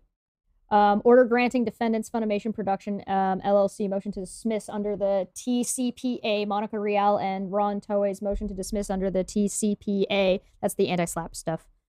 On September 16th, 2019, this court considered defendant Funimation Productions LLC Funimation motion to dismiss under the TCPA, Monica Rial, blah, blah, blah, blah, blah, blah, blah, motion to dismiss pursuant of Texas Citizens Participation Act, the responses and replies, the evidence and other documents on file, and the arguments of counsel. The court finds that the 3 motions should be granted in full. Plaintiff filed an original petition on April 18th, 2019. Defendants answered then filed motions to dismiss under Texas Citizens Participation Act, TCPA. The parties agreed a Rule 11 agreement filed with the court on August 6, 2019 that plaintiff's response to the TCPA motions would be filed on or before August 30th, 2019. It appears from arguments from counsel and documents on file that plaintiff made a good faith attempt to file responses according to the terms of Rule 11 agreement, but due to technical errors was unable to meet the deadline. Therefore, the court finds that plaintiff's response to defendant's TCPA motions to dismiss is deemed. So because they weren't able, Vic's lawyers weren't able to produce what they agreed on under Rule 11 by August 30th, his shit was dismissed. So yeah, it was kind of a default thing, and almost, yeah. Keep a note of this point because this will ensue hilarity. Motions to dismiss is deemed timely filed. On September 3rd, 2019, plaintiff withdrew the affidavits of Vic Mignogna, Chuck Huber, and Christopher Salatosh that were attached to plaintiff's response to defendant's TCPA motion to dismiss. Plaintiff withdrew. That's Vic's lawyers. Yeah. That's Rakita Law's buddy. Yeah. Rakita Law, your friends are shit. Plaintiff additionally filed plaintiff's second amended motion petition on September 3rd, 2019, which added additional evidence that was not included in plaintiff's response to defendant's TCPA motion to dismiss. Quote, nothing in the TCPA statute prohibits claimant from amending their pleadings. However, amendment after its TCPA motion is filed would be contrary to the purpose of the statute and possibly a violation of Texas rules of civil procedure. Accordingly, the court did not consider evidence submitted after the agreed-upon deadline in Rule 11 agreement, with the exception of plaintiff's response to defendant's TCPA motions to dismiss without the withdrawn affidavits, which was deemed timely filed by this order. The purpose of the TCPA is to encourage and safeguard constitutional rights of persons to petition, speak freely, associate freely, and otherwise participate in government to the maximum extent permitted by law, and at the same time protected the rights of a person to file meritorious lawsuits for meritorious. Is that how that's pronounced? Meritorious lawsuits for demonstrable injury. The TCPA shall be construed liberally to effectuate its purpose and intent fully. Plaintiff Mignogna has filed causes of action against all defendants for defamation, tortious inference with existing contracts, tortious inference with prospective business relations, and civil conspiracy. Plaintiff also has sued defendant Funimation for vicarious liability for the conduct of defendants Marchi, Real, and Toye. The court finds that defendants have shown by a preponderance of the evidence that all causes of action against all defendants asserted by Plaintiff Mignogna are based on, related to, or are in response to the defendant's rights to free speech, the right to petition, or the right to association under the TCPA. Additionally, the court finds that defendants have shown by preponderance of the evidence that the communications related to plaintiff's causes of action relate to a public concern, and the communications involved allegations of conduct by plaintiff that relate to health and safety, environmental, economic, or community well-being. Plaintiff has asserted in this position, Vic is a voice actor, this is just what we just read. In addition to plaintiff's assertion, defendants, this is part of his initial complaint. In addition to plaintiff's assertion, defendants provided specific evidence that in their motions that replies that are before this court, and they have argued that plaintiff is a public figure as contemplated by Texas defamation law. This court must recognize and apply reasoning of the Second Court of Appeals in Lane v. Ferris, 544 SW3D 881, Texas App Fort Worth 2018, no pet, which has similar facts and circumstances in this instant case. Therefore, the court finds by preponderance of evidence that plaintiff Mignogna is a public figure. Additionally, the court finds that plaintiff has failed to establish by clear and specific evidence a prima facie case for each element of his defamation cause of action against all defendants. Defamation's hard to prove. Tortious inference with existing contracts. The court finds that plaintiff has failed to establish by clear, specific evidence a prima facie case for each element of his tortious inference with existing contracts cause of action against all defendants. Tortious inference with prospective business relations. The court finds that plaintiff failed to establish by clear, specific evidence a prima facie case for each element of its tortious inference with prospective business relations cause of action against all defendants. Plaintiff has alleged his petition that civil conspiracy. Plaintiff has alleged his petition that defendants conspired and acted in concert to defame Vic unlawfully or alternatively lawfully by unlawful means, interfere with his existing contracts, and unlawfully or alternatively lawfully by unlawful means, interfere with his prospective business relations, and each knowingly assisted and participated in the other's actions. The underlying causes of action have been dismissed by this order under TCPA. They all worked together, basically. They all but already couldn't knew establish each other, that and connection. it was right. But and it was all related. So you're trying to inform a conspiracy based around it's like saying all of the McDonald's employees conspired to spit in my burger. Like, it's also like all these McDonald's employees conspired to get me kicked out of this McDonald's. Yeah, none of them liked you. Then they all worked together. I am quite sure Funimation or Sony did not go out there looking for accounts on social medias. They must have gotten submissions from their own employees to take their decision. Let's just say. That's where you would start. Yeah, that would be bizarre. And that wouldn't be conspiracy then. And it really doesn't help that all this happened within a month. It's hard to, I know information travels really, really fast on the internet, and on Twitter things can blow up like that. But the fact that these things can blow up like that means that it's not inherently likely that all the cons were just happened to be looking at Twitter that day and all within the span of a week made this decision. It must have been time. And there must have been one act from Vic, which spilling the dam kind of moment where everyone was like, okay, we are done. Something must have happened for everyone to go like that. Something major. And Vic should be happy that that's not being put out in public. Therefore, the court grants the TCPA motions plaintiff Victor Mignogna's claims against defendant Funimation, Marchi, Real, and Toye are thus dismissed with prejudice. The court retains jurisdiction, so defendants may submit evidence and briefing support on award and attorney's fees and costs, yada, yada, yada, yada. Someone else's case was dismissed with prejudice. Who claimed that they had the money to file it in court, but didn't file it, and haven't refunded their donors yet. We've also got, for some reason. I found this where we found out a little bit more about how Vic actually feels about Rakita.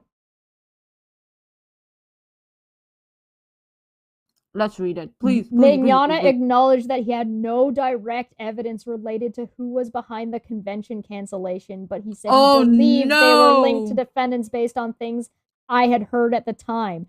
That's that's defamation. And conspiracy. And between his association with Rakita's association with his lawyer, Rakita's also association with Kiwi Farms, and the Reasonable Rangers fan club that he runs, now you've got people that you could probably make an argument with going around conspiring to ruin the people opposing Vic's careers. That was big yikes. Big yikes. Yikes. The defense team had far less success on their other 2 points. They questioned Mignogna again and again about whether he hatched a plan with Minnesota lawyer Nick Rakita for Mignogna to file the defamation lawsuit and Rakita to follow up by creating the GoFundMe account. After many questions, Mignogna eventually conceded that he thanked Rakita for setting up the account but denied any other involvement. I don't have control over a single penny of the account, he said. As of Thursday night, the Interesting. GoFundMe page stood at about $262,000 from about 6,600 supporters.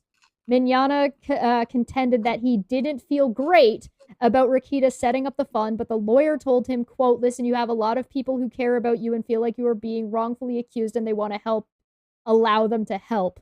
He also pointed out that he had no control over Rakita's harsh language regarding the defendants. In one online commentary, Rakita said, quote, "I think they're terrible people and I want to see them ground to dust," meaning the defendants. Quote, I just assume he, Rakita, does whatever he wants to do," Mignogna told the court. "I'm not responsible for what Rakita says." Asked whether he considered Rakita a friend, Mignogna responded, "I foolishly consider everyone that I know a friend."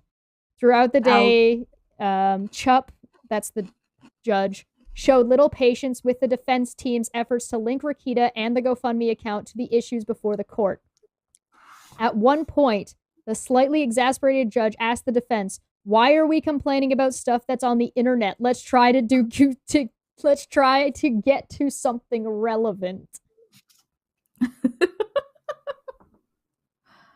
The sanctions and filing fees on behalf of Marcher, Real, and Toye reference the damages their lives since the lawsuit was filed, reductions in recording and convention work, harassment, doxing, death threats, and online attacks and smear campaigns. They might be able to go after him in defamation now if they actually wanted to. And conspiracy and malice. I don't know malice though. No. It depends. Perhaps that would be difficult. It depends on who and how they go after it, and it would take a lot of discovery and a lot of money. So yeah. I don't know if they're going to. They might just be ready to be done with it.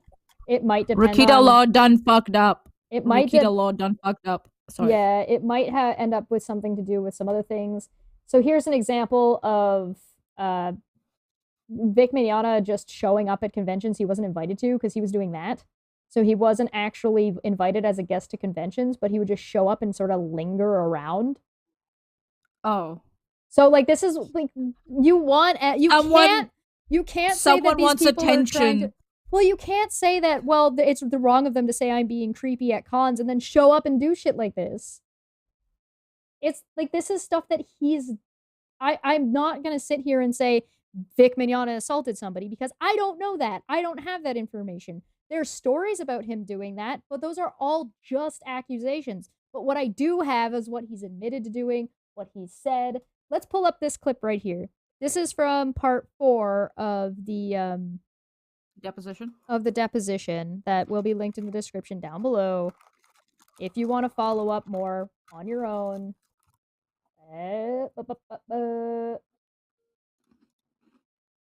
So let's just let this play for a minute. And inviting them to your room was to have sex. The other one sat in it, and I said, the twin ladies. Because I made some mistakes. So is that not the first mistake you made in terms of your exclusive relationship with Miss Speck? No.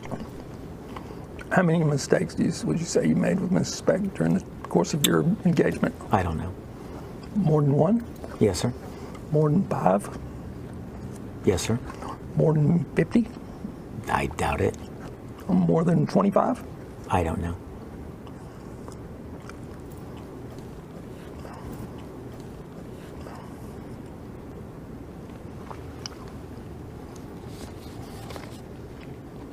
Okay, so with regard to the twin ladies, do you know their names? Yes. And who are they? That's bleeped out. Their names are protected. And how do you know them? They had come to at least 3 or 4 conventions that I was a guest at. They would always come to my autograph table and to my Q&A sessions and sit in the front row and come and say hello. And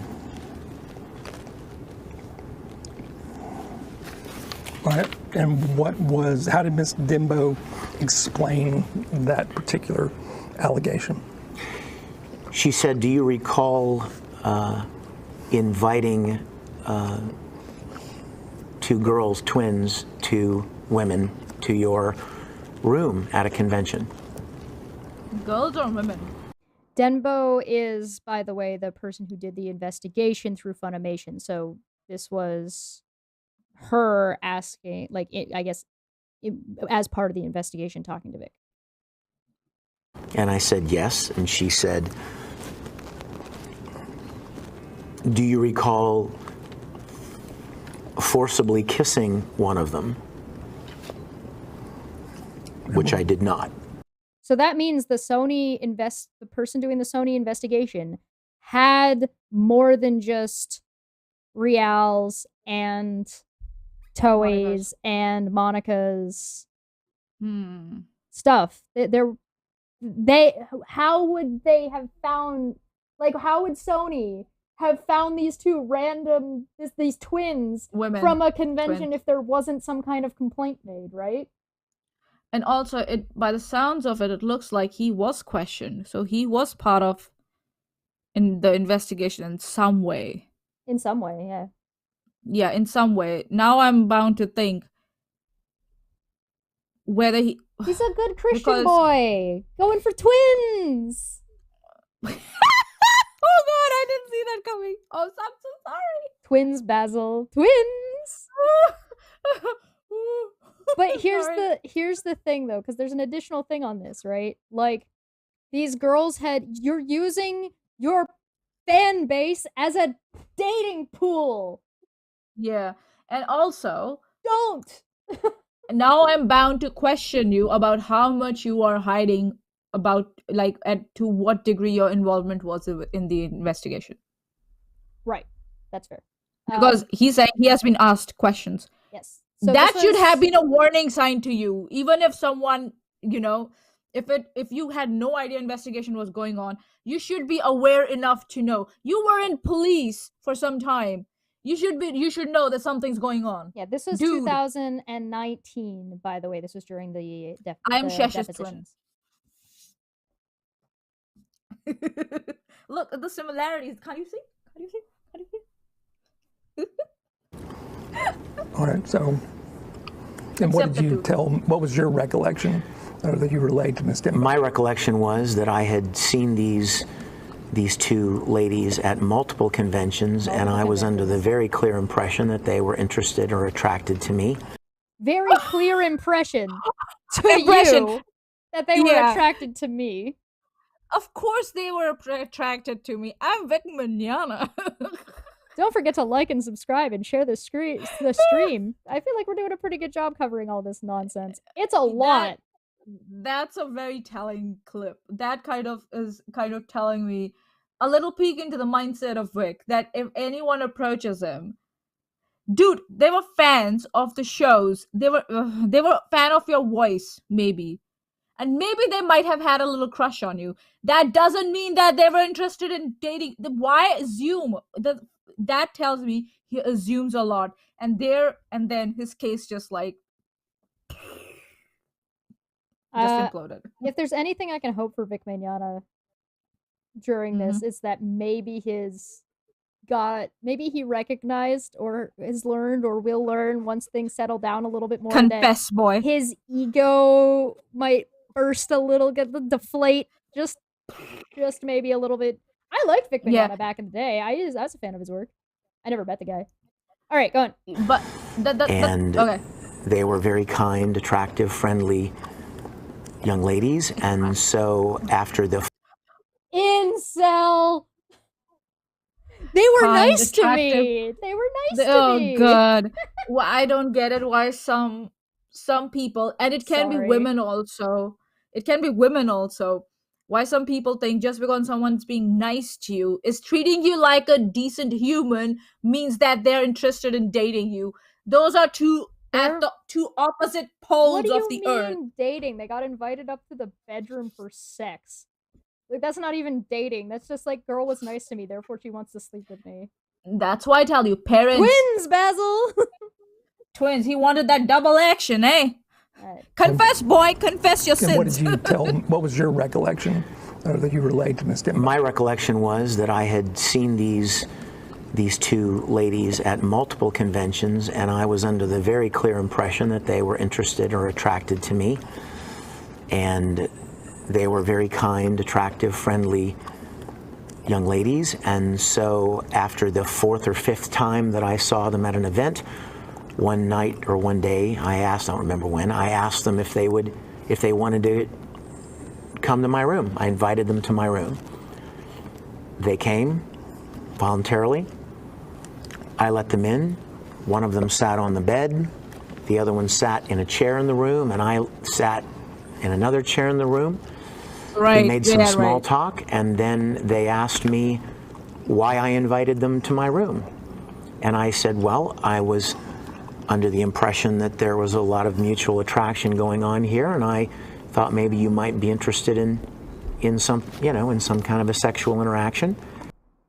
So they didn't know that inviting somebody to a hotel room like that was for sex? How dare they? Well, okay, How here's the stupid thing. are you? Either they're dumb or he didn't give off that impression to them. Like, that wasn't communicated ahead of time. Or they were just, they knew and they were just fucking with him, which I don't think seems to be the case from his description. And I don't know how young these ladies were. Were they teens? Let's find out, shall we? Because he keeps switching between attractive girls, attractive women. What was their age, you dumbass? Well, let's find out. They told me they were not. I said okay, and they left. And your intent in inviting them to your room was to have sex with them? If they were consensual. Yeah. And did you want the two sisters have sex with each other? No. Or just you? No, that's a yes. Just with you in the middle, dude. Yeah. What do you mean no? Girl on girl action. No. But no, this is the thing that blows my mind. I feel like it's the way the question was asked. Like, so you wanted them to have sex with each other. And he's saying no. It's like, but you wanted a three-way. You invited both of them up to your room at the same time and then solicited them for sex. What do you mean no? That'd be creepy, right? If they were consensual. Just me. And Smitty from the live chat, I thought he was inviting me to his bed to play Smash Bros. While you were engaged in a suspect, did you ever had that happen before where you had consensual sex with more than one woman? No. At the same time? No, sir. And the boys got some freaky fantasies after there. your engagement with Miss Speck broke off? And while you were engaged in Miss Speck, did you have consensual sex with any women at any conventions? Yes, sir. How many? I don't remember. So he cheated on his fiance. More than 20? No. Oh, God. Did you ever have, while you're engaged in Miss Speck, did you ever have sexual relations with with a woman more than once? Yes. And who was that? We can make that confidential as well. We won't disclose it. Yeah, confidential. That's fine. You don't want to disclose it? Well, it's not that. You don't remember? Do you really want me to just name people or someone? Yeah, it's confidential. That's how this works. Give me a second and I'll think about it. I mean, these names will be kept confidential. That's right. Okay, agreed.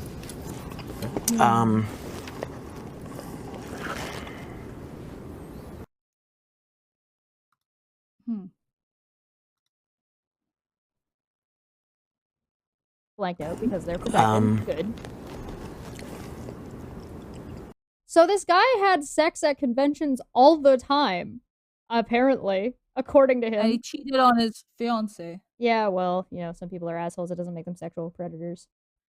Yeah, but if you're using your fans as a dating pool, the majority of your fans are underage, and you're this confident, and you're having this, all of this is culminating into bad PR. Whether or not you actually did anything to any of these women, you've already admitted to being inappropriate, you've already admitted to, hugging and kissing without consent, you've already said, you're admitting to having many sexual encounters at conventions, you've admitted to using your fans as dating pool potential,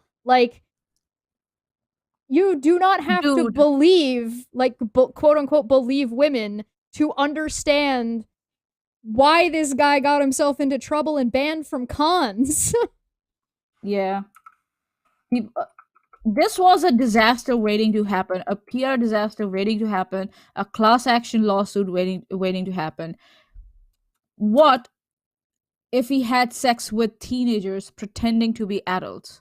Like, There are teenagers who do it.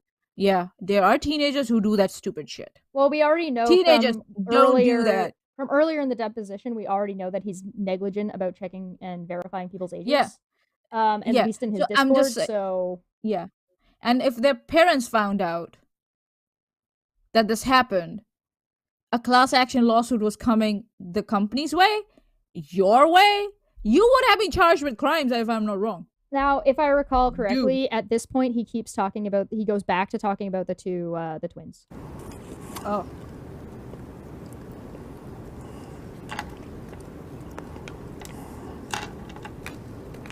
Something. I can't seem to recall.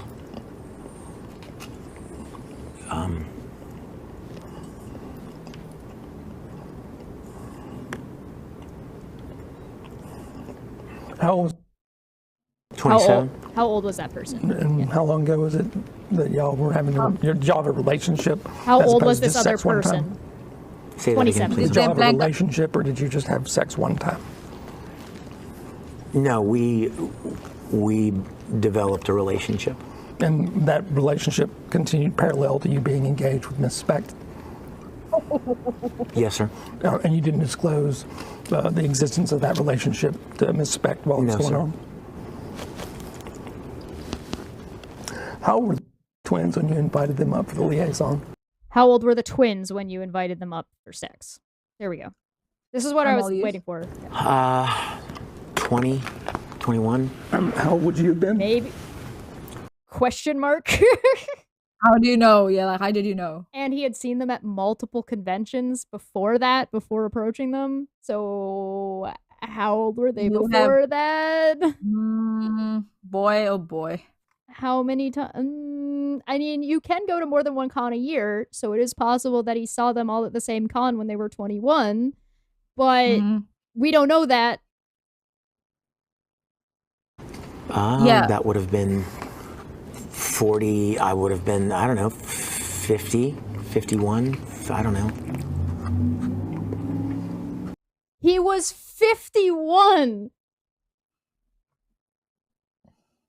Inviting 20-year-olds to his room. Soliciting 20 to 21-year-old fans to his room, then soliciting them for sex.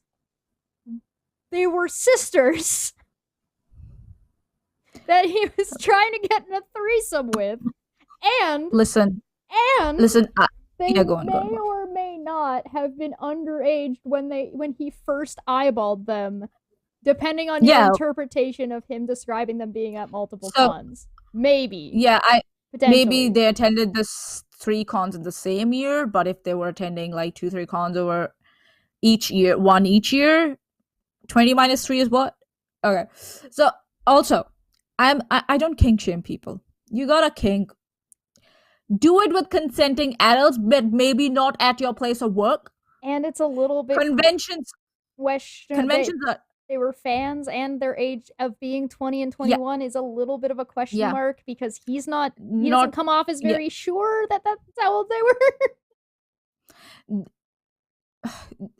Conventions, cons, comic cons, and all that shit, they are your place of work. For example, if my company sends me out for training, right, and we are all staying at a hotel together, where the conference room has been booked for training and all that bullshit, how I behave at that conference and at that training matters, because I'm representing my company at that time. And also, like, in New Zealand, they don't judge you if you have alcohol during dinners and drinks, like if it's being paid by for your employers. No one judges you, but they will judge you how you behave after that. All right, we're going to take a really, really quick break, right? Because we've been going for 2 hours now. We're going to take a quick break, then we're going to go over the legal breakdown. Yeah, it's almost 5. These these damn fact fighters keep getting longer and longer, eh? So we're gonna But get I'm all a for it. quick break, and we're gonna look at a lawyer's breakdown of what had happened between point A and point B from the beginning of the lawsuit to the end of the lawsuit, where some of the fuck ups were, so you can get a grand overarching. But this is what I mean when I say believe whoever you want to believe about whatever stories.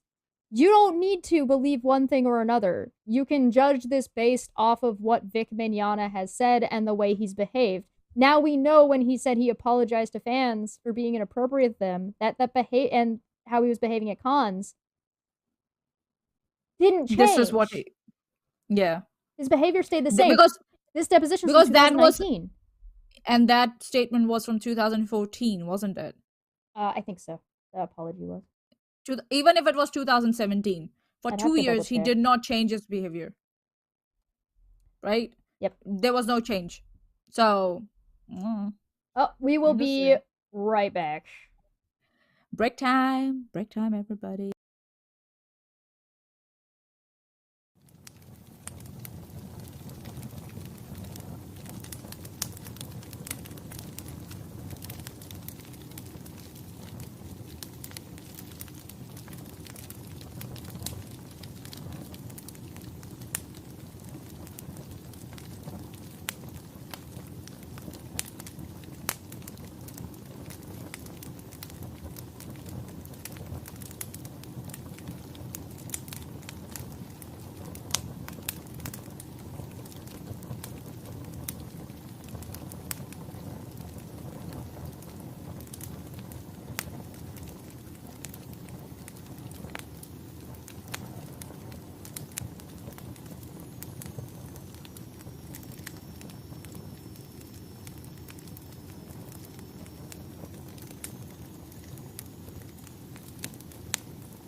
Hey, what up? It's me, yo boy.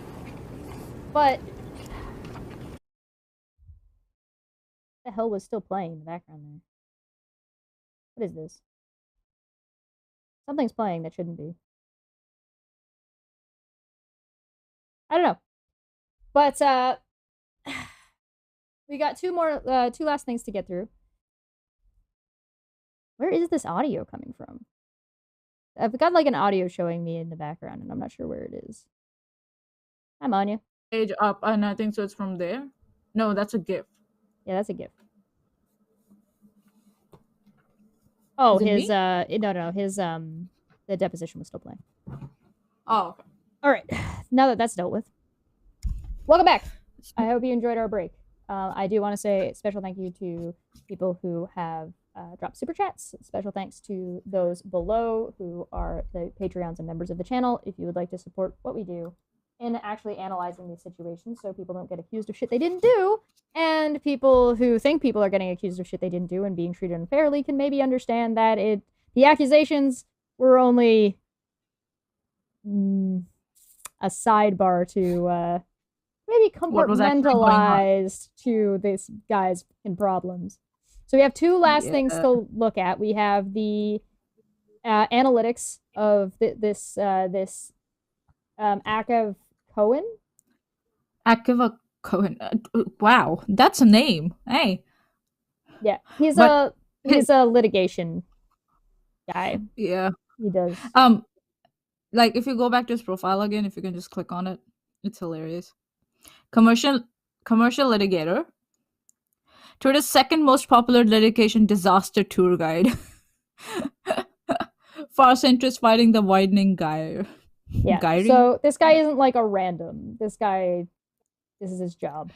He at So- least knows what he's talking about, unlike Vic's lawyer or Rikita Law. All right, so let's dive into this. So this is our second little half. Hopefully we shouldn't take longer than a half an hour with any luck, and we should be bing bang boom out of your guys' hair.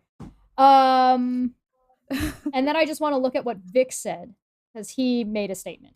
So, Oh yeah.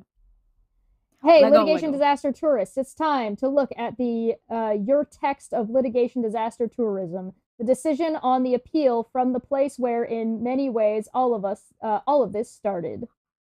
For those of you who don't, is that big enough? Yeah, that's fine. For those of you who don't know the backstory, that's Vic Mignogna, a relatively famous anime voice actor with a long-whispered, unsavory reputation of a sex pest. So yeah, he does have a reputation. That's a good way to put it. There's allegations, whether or not they're true, they're allegations. Yeah. So he has a reputation of being not great at cons and That getting around. Reputation does not have to come from facts. Way back in 2019, those allegations exploded into public view at about the time as the release of Dragon Ball Super Broly movie, in which he played the lead character. It apparently involved screaming a lot. Don't ask me, I'm not a Dragon Ball guy. Anyway, some anonymous Twitter users kicked things off, and they then got retweeted / backed up by two of Vic's co-stars, Monica Rial and Jamie Marchi, who each tweeted their own experiences with Vic. Vic's fans were, how shall we put this, not particularly pleased by this, and in a spectacular moment of self-ownership, decided to harass people criticizing Vic, particularly Rial, Marchi, and some other folks with platforms like Mars Girl. She's been getting shit ever since, and from my understanding, she didn't even tell her own story with Vic. She told someone else's, and it's like, gee, I wonder why women didn't come forward or report this earlier, because if they had been alone, they would have been fucking just shit on and destroyed. I say self-ownership because by doing that, they kept the very conversation about Vic not just going, but red hot, which of course is exactly what any PR professional would tell you want when you're in the news in a negative way. Someone introduce Vic Mignogna to the Streisand effect, please. Rial's fiance. And his fans. Yeah, Rial's fiance. Yeah, honestly, a lot of that stuff could have just been brushed off, and the publicity of it all ended up with Rikita Law encouraging Vic Mignogna to get a questionable GoFundMe going for his friend. Have we seen receipts for that GoFundMe, by the way? Receipts, and I guess the GoFundMe can't be used to pay any legal fees or anything like that if it's awarded to another party. I think so. So where did all that money go? Rikita, how much did you pocket it? I don't know. I have no We don't have answers receipts. to any We'll of never this. know. Rial's Let's fiance put it this Ron, way. we used it to pay We Kiwi don't know Farms. what we don't know. I'm kidding. I'm joking. Rial's fiance Ron Toye got very feisty about standing up for his partner on Twitter. Good for him, by the way, and ended up tweeting in her defense about Vic several hundred times. Comic gators got involved. Anti-Me Too people adopted the case as a cultural touchstone, and shit got bad. A particular YouTube shouty man, Nick Rakita, yeah, that's not how he spells his last name. He's wrong. It should be spelled that way. Crowdfunded a litigation fund for Vic, encouraged him to sue Marchi, Rial, and Toye for defamation.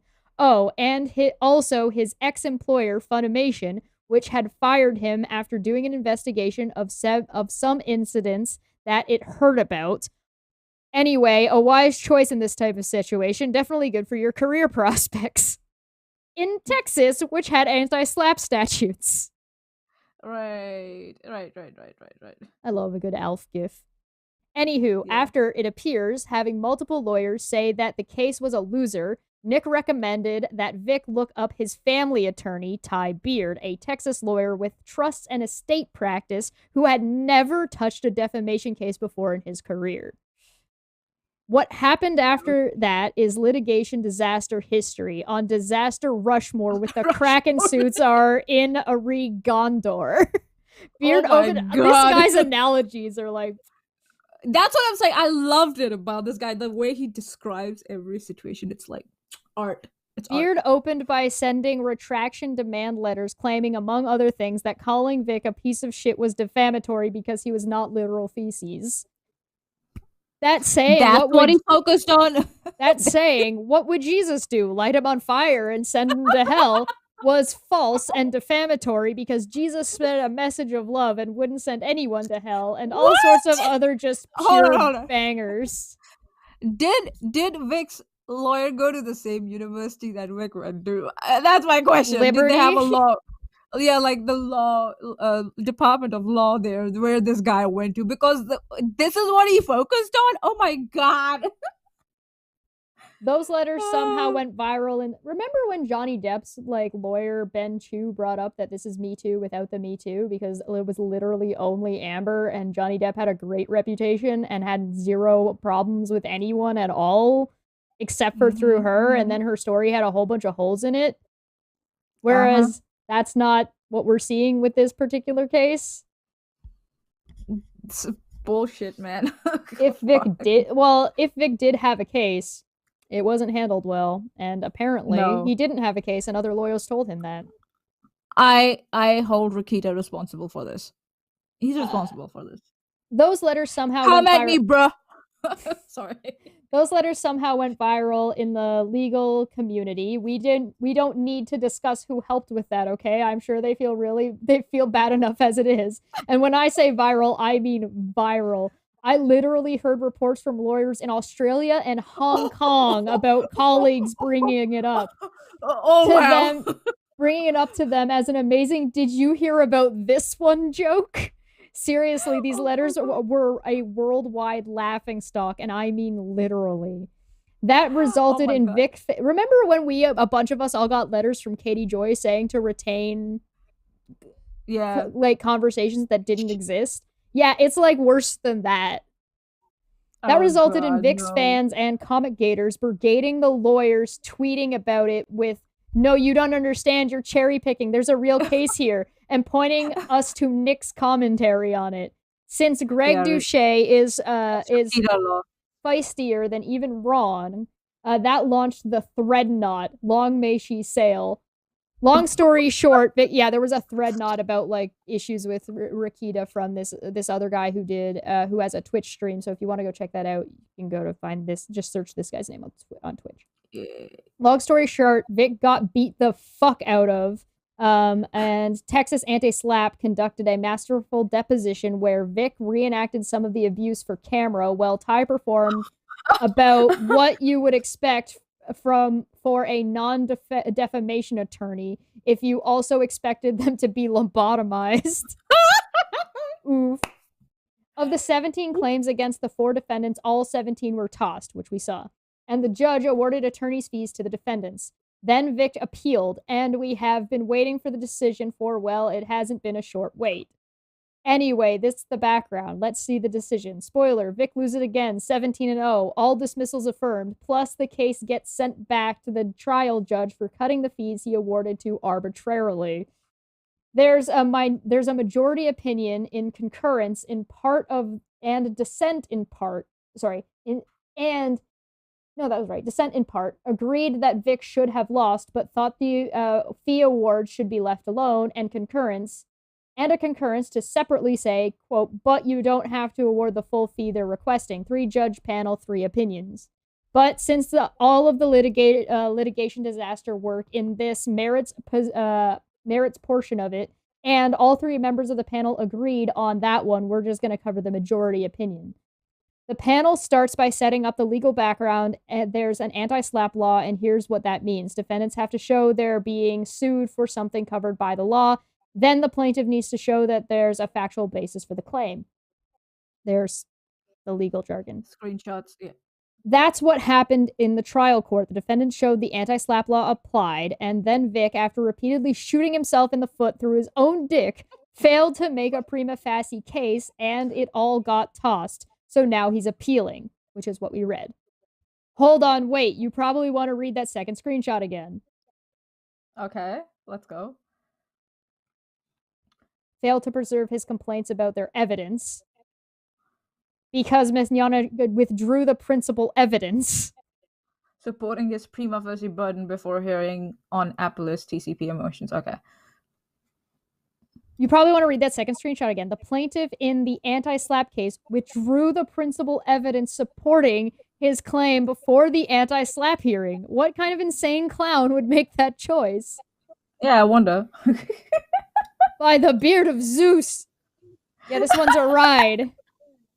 The court states by recapping some of the factual background we talked about earlier. Also note that the court, like me and unlike Nick, correctly spelt his last name. Rekeita. Now we get to the analysis. The court starts with the procedural complaints that the trial court should have looked at the evidence Vic tried to submit and should not have considered the evidence this defendant submitted, because the court can also end there. Please understand what this means. You're hearing some people say, the appellate court said the defendant only won because Vic's lawyer screwed up and the court couldn't look at the right evidence. No. What the court is saying is this. If we don't reverse the trial court's decision about what the evidence looked at, we affirm. If we do reverse it, we have to consider the evidence and decide whether to affirm it or not. Since we're affirming the decision on what evidence to look at, we don't need to bother thinking about whether the evidence Vic now wishes the trial court had looked at would have made a difference. In other words, the court didn't say one way or the other that the evidence would have made a difference. And that, by the way, is how appellate court often works. If there's no reason to address a particular issue because it can't change the outcome, they don't bother with it. This is a litigation disaster tour, and it wouldn't be complete without some spectacularly bad procedural mistakes. Why is this on Rushmore? Here's why. On August 6th, the parties signed a Rule 11 agreement wherein they agreed Mignogna would file his response to the TCPA motions by August 30th. That's what we read. Yep. In Texas, Rule 11 is the rule that says parties' agreements about how litigation is to be conducted are binding and the court must enforce them. Here, Beard and the defense attorneys agreed that Vic's response to the anti-SLAPP motion was due on August 30th. To be clear, in case there's someone slow out there who somehow hasn't grasped, this is a response to a motion and not your brief in opposition to the motion. It is all of the arguments and evidence you want in the court to consider as reason to deny the motion. Beard managed to fuck this up with a slight side of completely unnecessary notary fraud that, is going to loom quite large in a minute or two. Who else was doing that? Yeah, I don't Just remember. in case you didn't catch what happened, to oppose dismissal and meet his burden of establishing a prima facie case on each of the elements of his claimant's claim, Beard submitted sworn affidavits from Vic and two other people, which he notarized as signed in Tyler on 8/30. That's August 30th. This was a slight problem since public information put those three people in completely different places than Tyler, Texas, and not a community over either. Which is why defense counsel suddenly went, "Let me see your records." Judges know what shit they are doing. Okay, don't take judges for granted. Well, okay? that was the defense. Oh, that was the defense. Defense okay. Oh, the counsel. defense counsel. Sorry. Yeah. Oh, also, yeah. So they were doing their job. They were doing their job. This is a citation needed moment. Yes. Also, the signature on Vic's affidavit was pretty clearly forged. To all appearances, they took the digital images of Vic, his Vic signature, from one of his album covers and typed in TOR in a matching font. And yes, I know, this is a real thing. None of this, by the way, needed to happen at all. Texas allows unsworn declarations to be submitted into evidence. They didn't need to be notarized. Ty never needed to lie about notarizing them. And that Rakita's buddy, Ty. ¿Por qué, señor? ¿Por qué? Nani? Oh my Dios. Pourquoi? Pourquoi? ¿Por qué? Anyway, Beard finally gets the hell filing in and onto the docket on September 3rd. Why do we call it a hell filing? Read the footnotes. TCPA response itself was right with missing citations, incomplete arguments, Oh and my other errors. god. What As does someone that who footnote mean by that? It means Hold on, things hold on. like for someone who does referencing a lot in their assignments, this is blasphemy. This is pure blasphemy. You can't do that. And as a lawyer, seriously. what does a footnote Fuck. mean by that? I mean things like see exhibit blank all over the filing, arguments that just trailed off, etc. Also, there's no reason at all for the court to mention this on appeal. It has no impact on the outcome at all. So why do they bring it up? There's only one reason to mention that, and it's to convey that they think Ty Beard is a fucking liar, and they don't believe for a second that the opposition was filed late because of technical difficulties. That's, you filed late because you were still working on it. Also, Yeah. I really enjoy the subtle shade about the Dahlin affidavit, which was submitted to say, Monica claims I saw something, but I don't remember seeing it. Here's the thing. My god. An affidavit saying, I remember that night clearly, and thing you said never happened is meaningful. An affidavit that merely said, you said XYZ happened several years ago, but I don't remember that, says nothing meaningful at all, because it doesn't rule out, yes, that happened, and I've just forgotten about it since. Any competent litigator knows the difference. And now we get to the second amended petition. That was a shot. Holy that was like shit. That was decapitation of someone's competence. My god. And now we get to the second amended petition, which Beard filed on September 3rd in a desperate attempt to correct the defects in the Hell filing, new factual allegations, new evidence, and new versions of the 3 affidavits this time as unsworn declarations. And then we have the cluster at Little Bighorn of all strategic blunders. So yeah, sorry. Oh my cluster. God. I read that as cluster.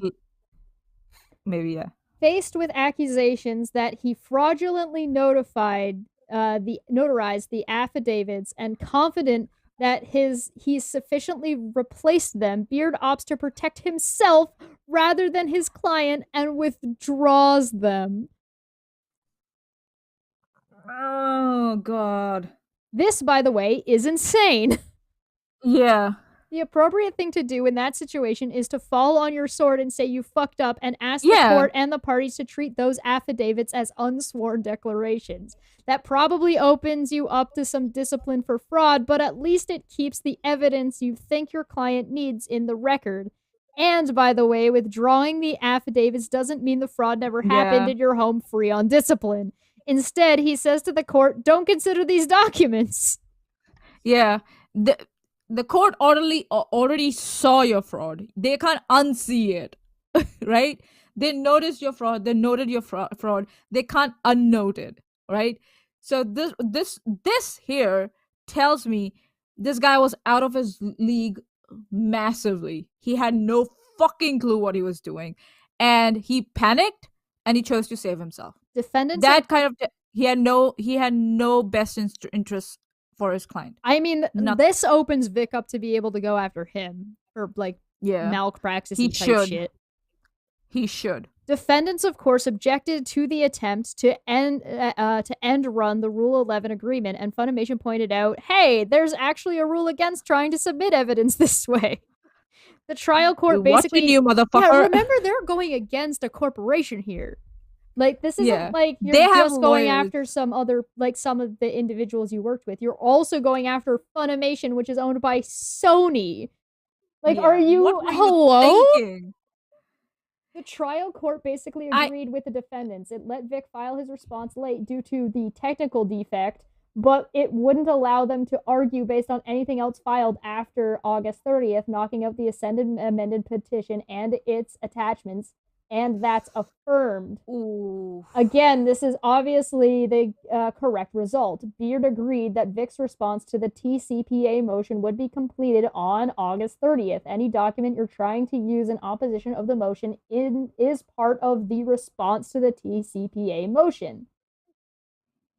So, all of that was out, and Vic withdrew his own affidavit that had been filed by the deadline. along with the Sadolish and Huber affidavits. So there was nothing from Vic, Sadolish, and Huber on the record the court could consider as it decided the motion. What about the evidence the court did consider from the defendants? Slight problem. Vic didn't properly preserve his objection to it. Oh no. So the court couldn't have been wrong to consider it. Oh no. Oh no. Again, don't misunderstand what the appellate court did here. It didn't say the trial court shouldn't have considered this evidence, but Vic's lawyer screwed up so he can't reverse it. It said, we don't need to decide that because we can't reverse it anyway. Yeah, so the evidence has already been submitted to court. Mm-hmm. So what Vic's lawyer had to do was, for it not to be considered, was to file an objection to it and give reasons why it should not be considered, like maybe hearsay, blah, blah, blah, blah. He didn't do that, or didn't do it properly. So the evidence was still there to be considered by court. It was always there. Substantively, the objections were nonsense for the reasons we discussed way back when. You know, you can't call him a piece of shit because he's not literally feces. What would Jesus say? And also, love thy neighbor. Here's the court explaining that, of course, this was a public figure defamation case to which the TCPA applied. By the way, this was one of the key. You hired a what kind of lawyer to handle your defamation case? Moments of the litigation. Beard's opening pleading for Vic spent ink establishing just how famous Vic was, which of course is exactly what you don't want for a defamation case. Sorry. Oh my goodness. I told you, this is hilarious. This is so entertaining. I want to talk to this guy. Yes, please get this lawyer on this guy in particular who's talking about the suit. Yeah. Here. Yeah. This. Oh yeah. Yes. Why? Oh, because not only had Beard and Nick never tried a defamation case before, but it appeared that they misunderstood actual malice as wants to hurt the guy. No! Didn't they learn this from the Amber Heard case? She hurt my peepees! Instead of knowingly lying or just not caring if it's true despite doubting it. So they thought it didn't matter at all. Oh my goodness. So they thought it didn't matter at all. Where's Intrigued Feline? They would have blown a gasket reading to all this. Basic legal research could have helped. Oh, ouch. Listen, either that never happened. Sorry, go ahead. Listen, whoever watched the Amber Heard trial, they know this shit now. You have to prove malice. And defamation is, if you're a famous person or, well-known personality, it's very difficult to prove defamation. The bar is so high. Every commoner layperson knows that now. And this idiot who is supposedly a lawyer couldn't do a basic Google search to get that. What an arsehole. And I really hope Vic sues him for his fee and whatever bullshit. Because this is negligence and malpractice at the same time. Dr. Cox's Wrong song brings to mind. You're wrong. What's that? You're wrong. It's You're wrong. wrong. Wrong. You're wrong. You're wrong. You're wrong. Wrong. Okay, that was bad. Basic research could have helped. Either that never happened, or these guys were incapable of understanding what they found, and both of those options are entirely plausible. Impossible to answer. Anyway, with those evidentiary objections out of the way, the trial court correctly considered the defendant's evidence and correctly ignored Vic's. The outcome is a foregone conclusion. Anyway, I've got other stuff to take care of, so I'm going to stop this here. You can read the rest of the opinion for yourself if you want the claim-by-claim breakdown. But this is where the rubber met the road. Utterly disastrous litigation by a plaintiff already behind the 8-ball meant that he walked into a heavyweight boxing match with both arms shackled behind his back and his eyes sewn shut. Oh, no. The outcome of this suit was never in doubt, but hiring Beard made it happen faster. Oh my god, that was awesome. Good job, man. Seriously, that was awesome. Oh god. Woo! So, like, what an absolute. Even if Vic did have a case, which it didn't seem like he had a very strong one initially to begin with, it didn't seem that way. Then he got bolstered by fucking people on the internet. Yeah. He went after Funimation and Sony, and then With an estate lawyer. With an estate lawyer. And Kiwi Farms backing him up. Oh my god. Didn't have a defamation lawyer, and then went forward with this litigation and got his ass handed to him. And to be honest, he may have a case in filing against Rakita and Beard if he wanted to, potentially, because like if he wanted to try to restore his reputation, it's in shackles. That fucking deposition. That's it. That boat got sail and hit an iceberg and sank. That's what happened. It's a big yikes. It's a big that yikes. Ship has sunken to the depths of the ocean now. I have one more thing for you guys. Oh yeah, this one. It's just a 5-minute clip, guys. It's just a 5-minute clip. This is what Vic had to say at the end of all of this. This is his bit. So let me make sure that I've got the audio on for everything. Right, wow. Should be good.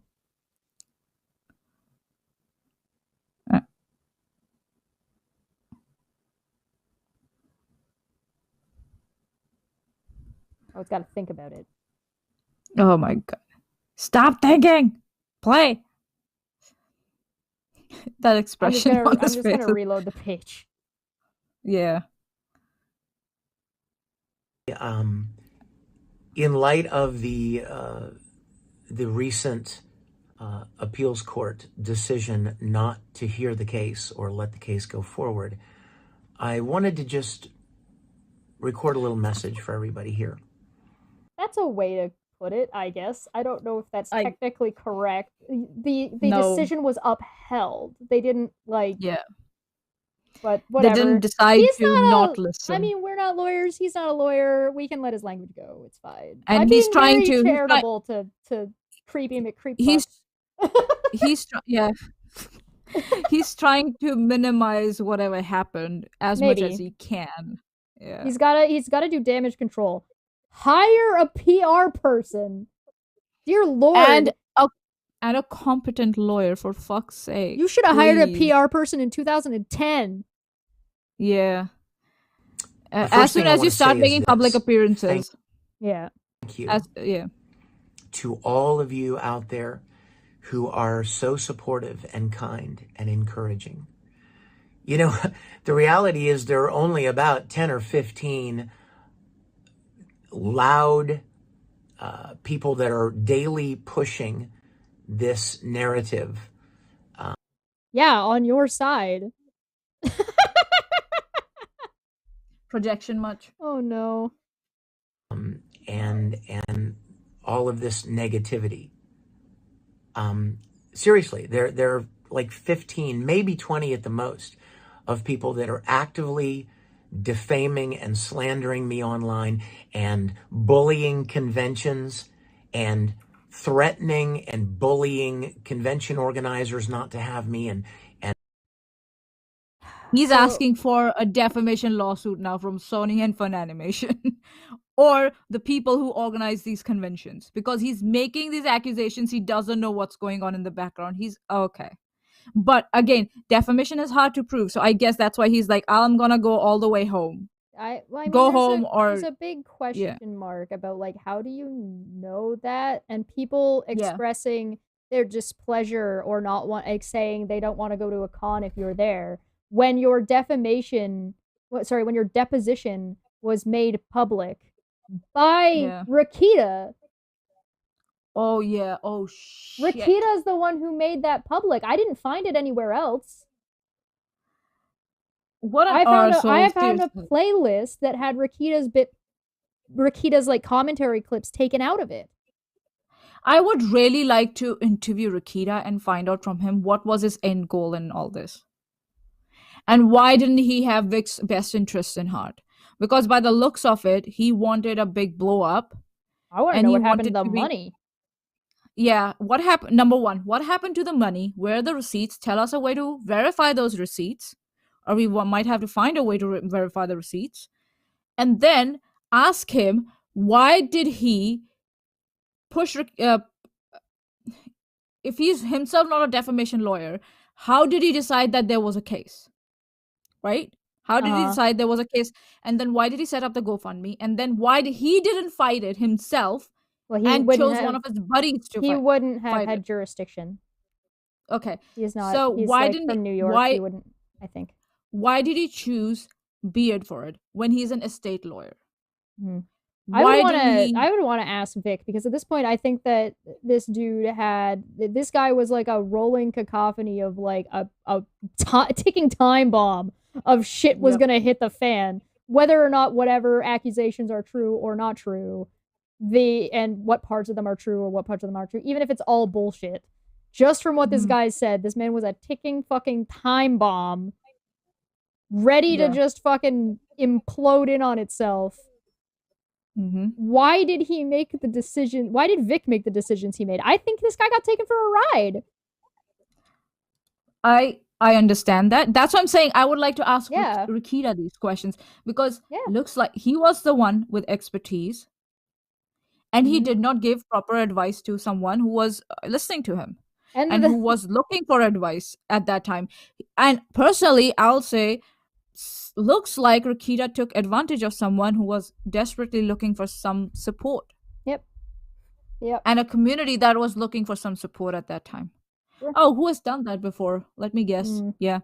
Moral of Vic's story: hire a PR person and don't take advice from internet lawyers. Hire a lawyer. Please don't. Who has expertise in the field you want to pursue a case in? If it's defamation, find a defamation lawyer. If it's some internet copyright thing, blah, blah, blah, blah, find a lawyer that's an expert in that. Do not go for estate lawyers. They apparently don't know the shit they're talking about. One of them, at least. And they don't even do a basic Google search. So, and but I would like to ask Rikita, though, because it kind of felt like, because I think so Rikita Law even went to meet Vic on one of his conventions or comic cons or something like that, if I'm not wrong. So by the looks of it, he's a fan of Vic. But to me, it felt like he was trying to be this part of this anti-Me Too movement and wanted to spearhead it. And that's where Vic came along, and he used Vic for it. He used Vic for his means. I say it, come at me, bruh. I'll fight you for it. But I would... Maanya's gonna die on this hill. Yeah, I'll die on this hill. If you don't agree with me, tell me why. Justify it. Justify all the bullshit you did to this guy. And all this thing you did. Don't give me the sob story. Tell Elmo. I was only tell Elmo. Don't give me the sob story that you were trying to help. You raised this money and people are still attacking you. People are attacking you because you were incompetent, and then you asked your friend to hire someone who was incompetent again, and then we don't even know what happened with the funds. I am curious First to know and foremost, if Vic Mignogna what happened with the funds? What happened to the funds, and I'm curious to know if Vic has any legal recourse against the two of them. Yeah. And other voice actors not to do events with me. I don't really understand why. Like, how do they benefit? People don't want to, they benefit by not having to be around somebody they don't want to be around. What do you mean? If they don't want to be around you, they're allowed to express that, whether you like it or not. Just like how you are allowed to have conditions to conventions, they are allowed to have conditions to conventions. How does it benefit them to keep me from being at an event? I mean, it doesn't. It's a rhetorical question. It doesn't benefit them. It does. Unless they get some twisted pleasure out of keeping me from making a living. Or unless you legitimately make them uncomfortable. You gotta think, Vic. What? Okay. You can't. You're going about. He's going about whataboutism, right? Mm-hmm. He's doing that. But come to think of it, what must have happened for the scales to tip in that way, where they were like, you're not an asset to the company anymore. You became a liability. What happened? The What happened investigation. to tip? Yeah, the investigation, and what did they discover in that investigation to tip the scales like that? Because we know that big corporations can go a long way to defend people who are Yep. an asset to their organization. That can happen, right?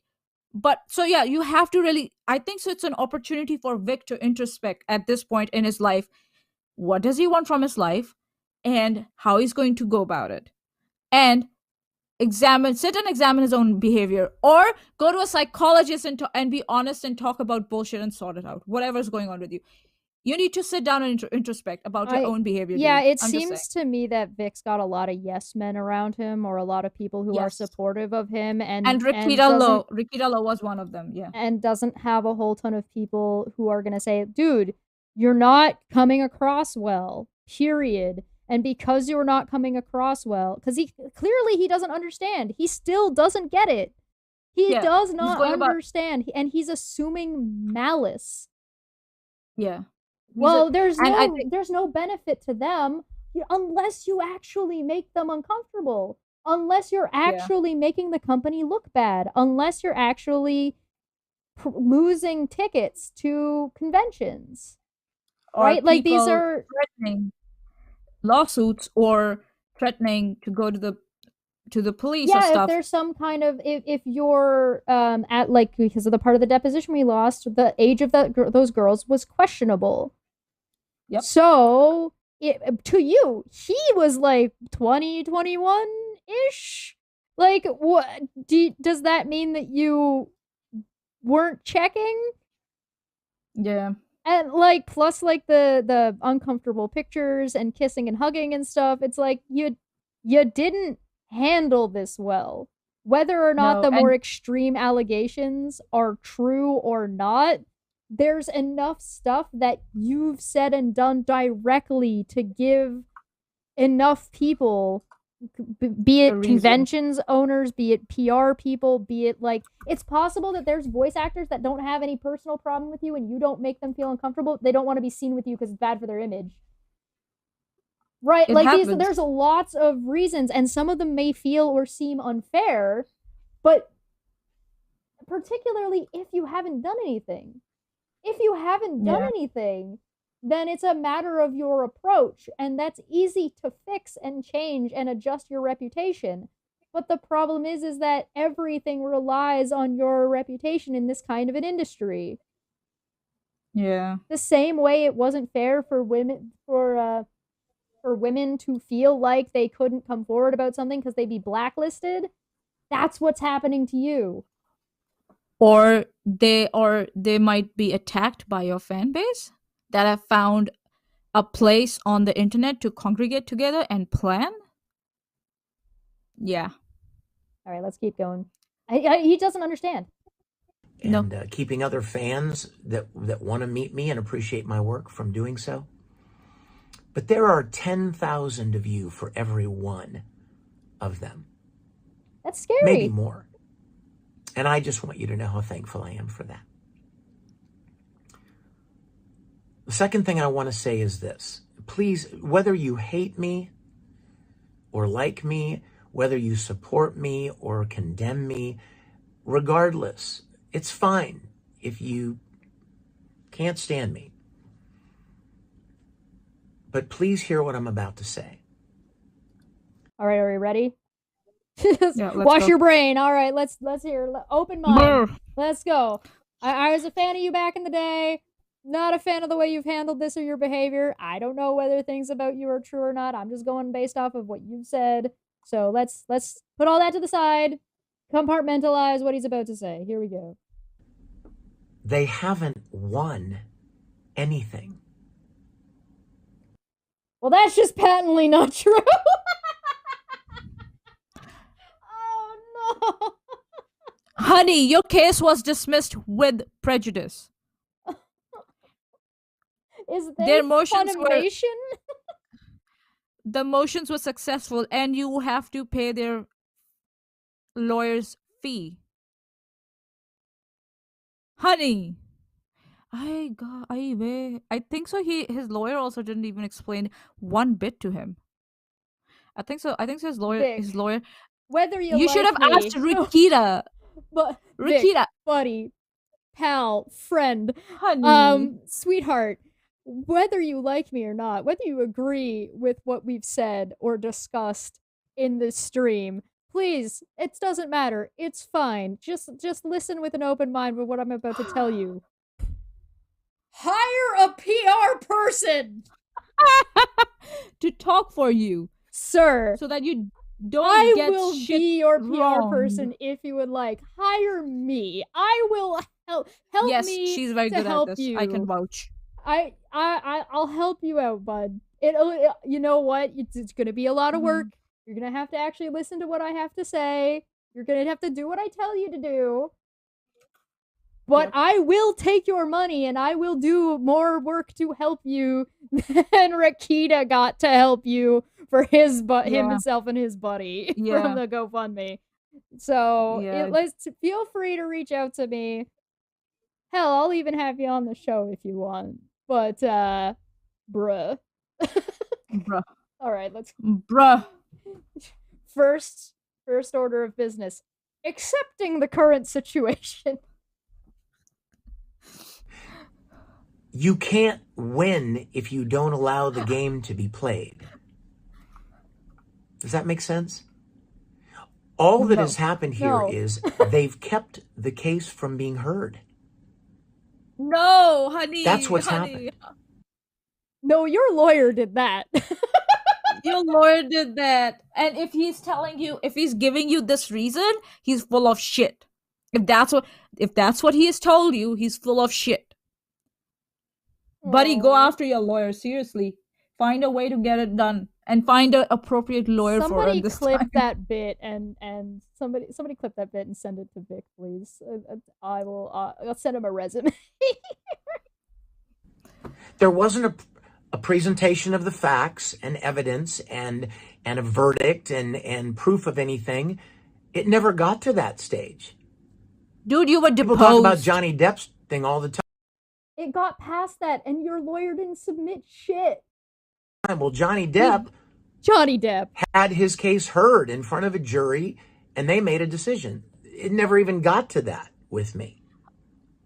Because you filed in an anti-slap area and and your lawyer didn't make a case for you.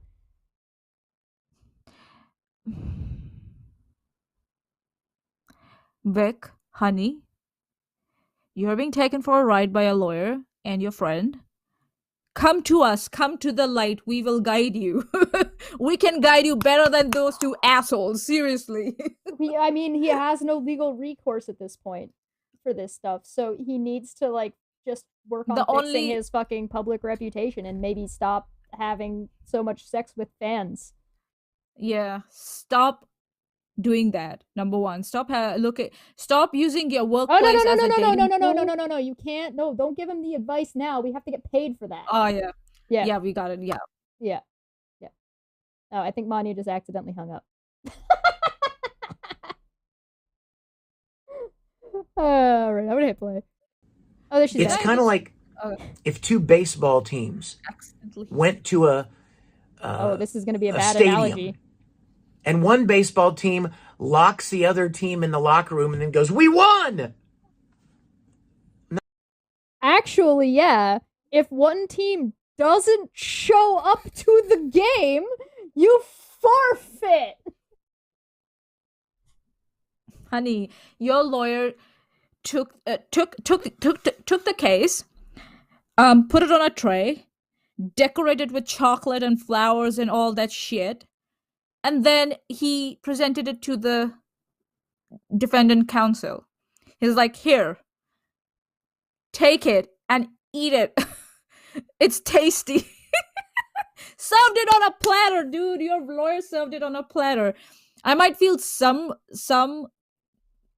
sympathy for you because of your lawyer, but because of the stuff you have admitted in your depositions, dude, and the statements you have put out, you shot yourself in the foot through your own dick.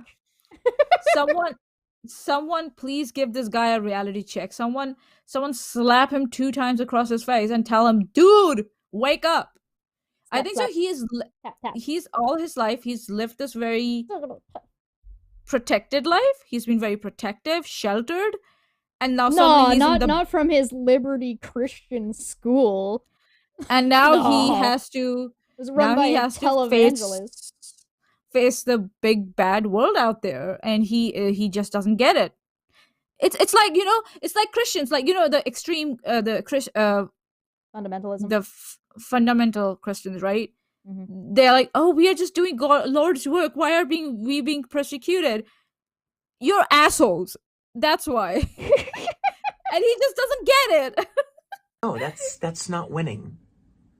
You can't win if you never allow the game to be played.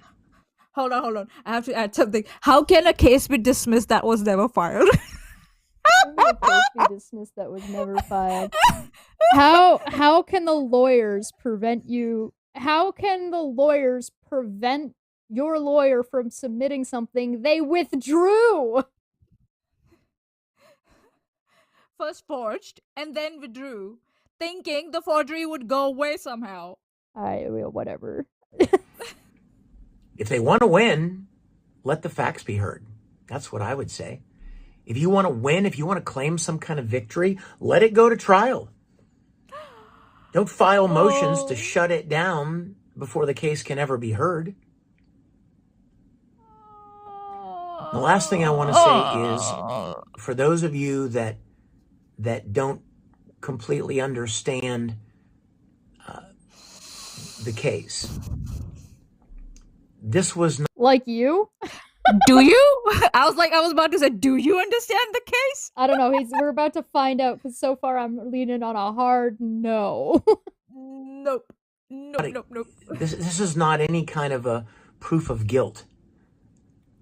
There was not a trial to decide guilt or innocence. It was not a criminal. It wasn't a criminal trial, but it was a civil trial in which you were deposed and you admitted to a lot of things. So this isn't a matter. This is already not the greatest presentation about what he's trying to say, and I'm gonna give him some charity. I'm gonna give him the benefit of the doubt here and try to express the best possible way he might be saying what he's trying to say. Interpreting it as best as possible. This was not a criminal case. Has nothing to do with trial or not. This was not this was not a criminal case, and as such, no matter what was the finding of the court, there is no guilty verdict of whatever accusations may or may not have been made. There you go. Hire a PR person. If after this, I really hope he rewatched this clip when this came out and went, fuck, I need a PR person. If this wasn't a wake-up call for him, this statement, if he rewatched it, you know, because some people, they act weird when they're in front of camera and then they watch themselves again and then they're like, oh shit, what the fuck was I doing? And that's how they improve, you know? If after rewatching this statement, he doesn't realize that he needs a PR person, then I'm like, dude, you have no hope. Seriously. I would like to offer my services. I charge a reasonable rate. I will. I can do a part-time, full-time. We can work something out. Write up a contract. Yeah. I'll help you out.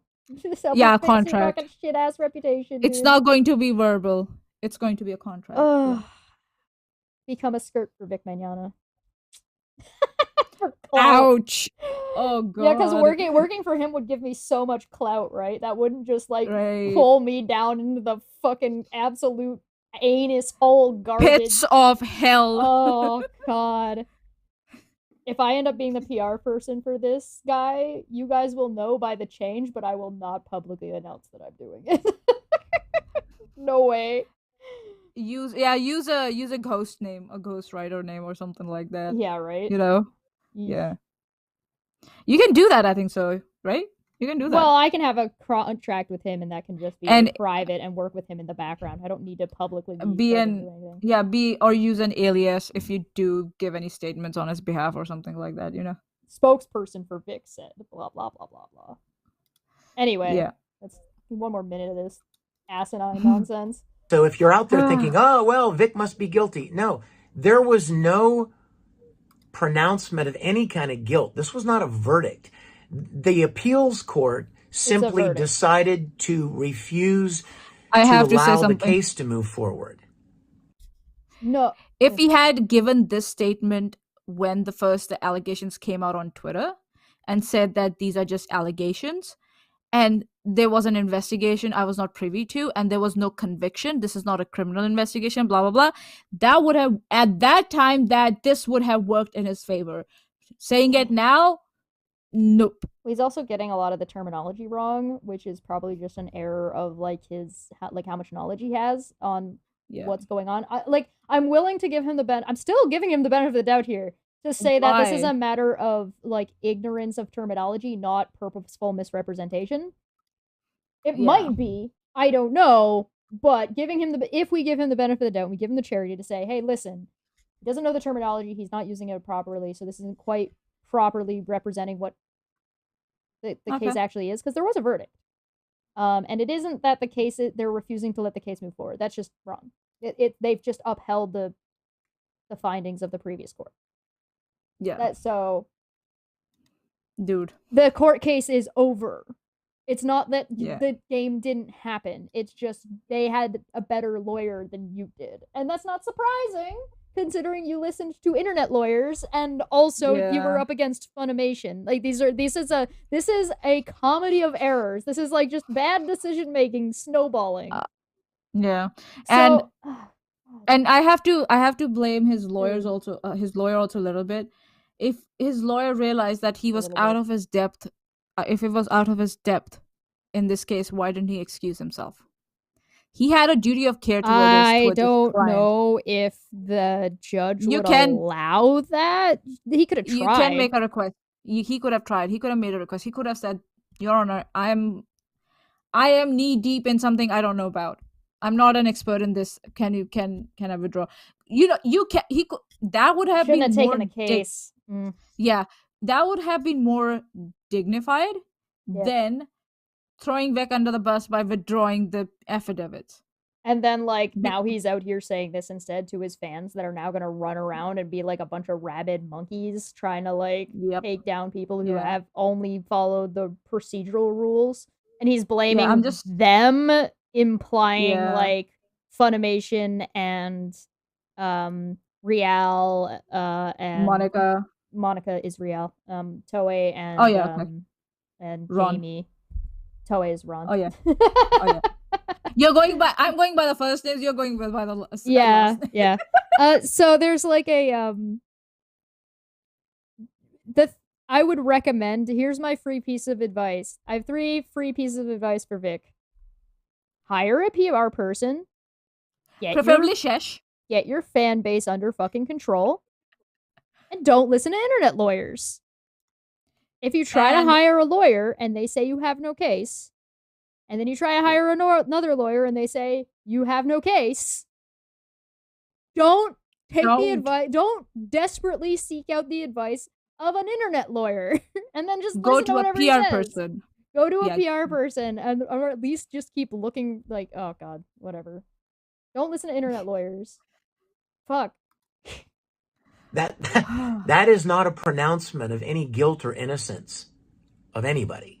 It's basically just not allowing the case to move forward. No. So I just want to make sure everybody understands that. Whether you like me or hate me is not the point. I mean, I agree. Whether you like or hate him, that's still wrong. He's still technically incorrect. He's so wrong. It's like the question is did he just flat out lie to his entire fan base, or did he just completely not understand what the hell he's talking about? Let me know in the comments down below.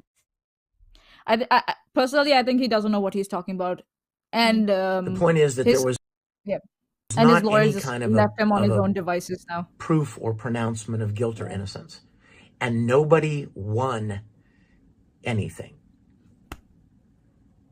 But once again, those of you that have been so kind and supportive, thank you. I am so incredibly grateful. I look forward to meeting all of you somewhere, somehow, in the days and months ahead. He's still. So thank you for being such good, kind, supportive people. God bless you. There's no introspection.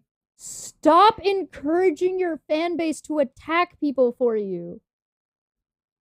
Stop priming them for an ongoing fight. That's what you just did. This isn't over. They haven't won anything. They just cheated, basically, is what you just said. Fuck, dude. All right, let's get out of here. Somebody clip what I said and send it to Vic. Go tweet it at him or some shit. Don't harass him. Don't harass anybody. Maybe if we do end up in Discord after this, hey, join Chesh's Discord because we have a lot of fun in there, especially when we troll Chesh. So, if we can find the as far as I know, there's no predators in my Discord. As far as we know, yeah. As far as I know, everybody's of age too. I don't think there's any kitties in there. So far, so yeah. So yeah, I'm just saying, and maybe if we get into the Discord after this, if we go, maybe we can have a look at the fundraiser that Rakita raised, GoFundMe, and have a look at its statement.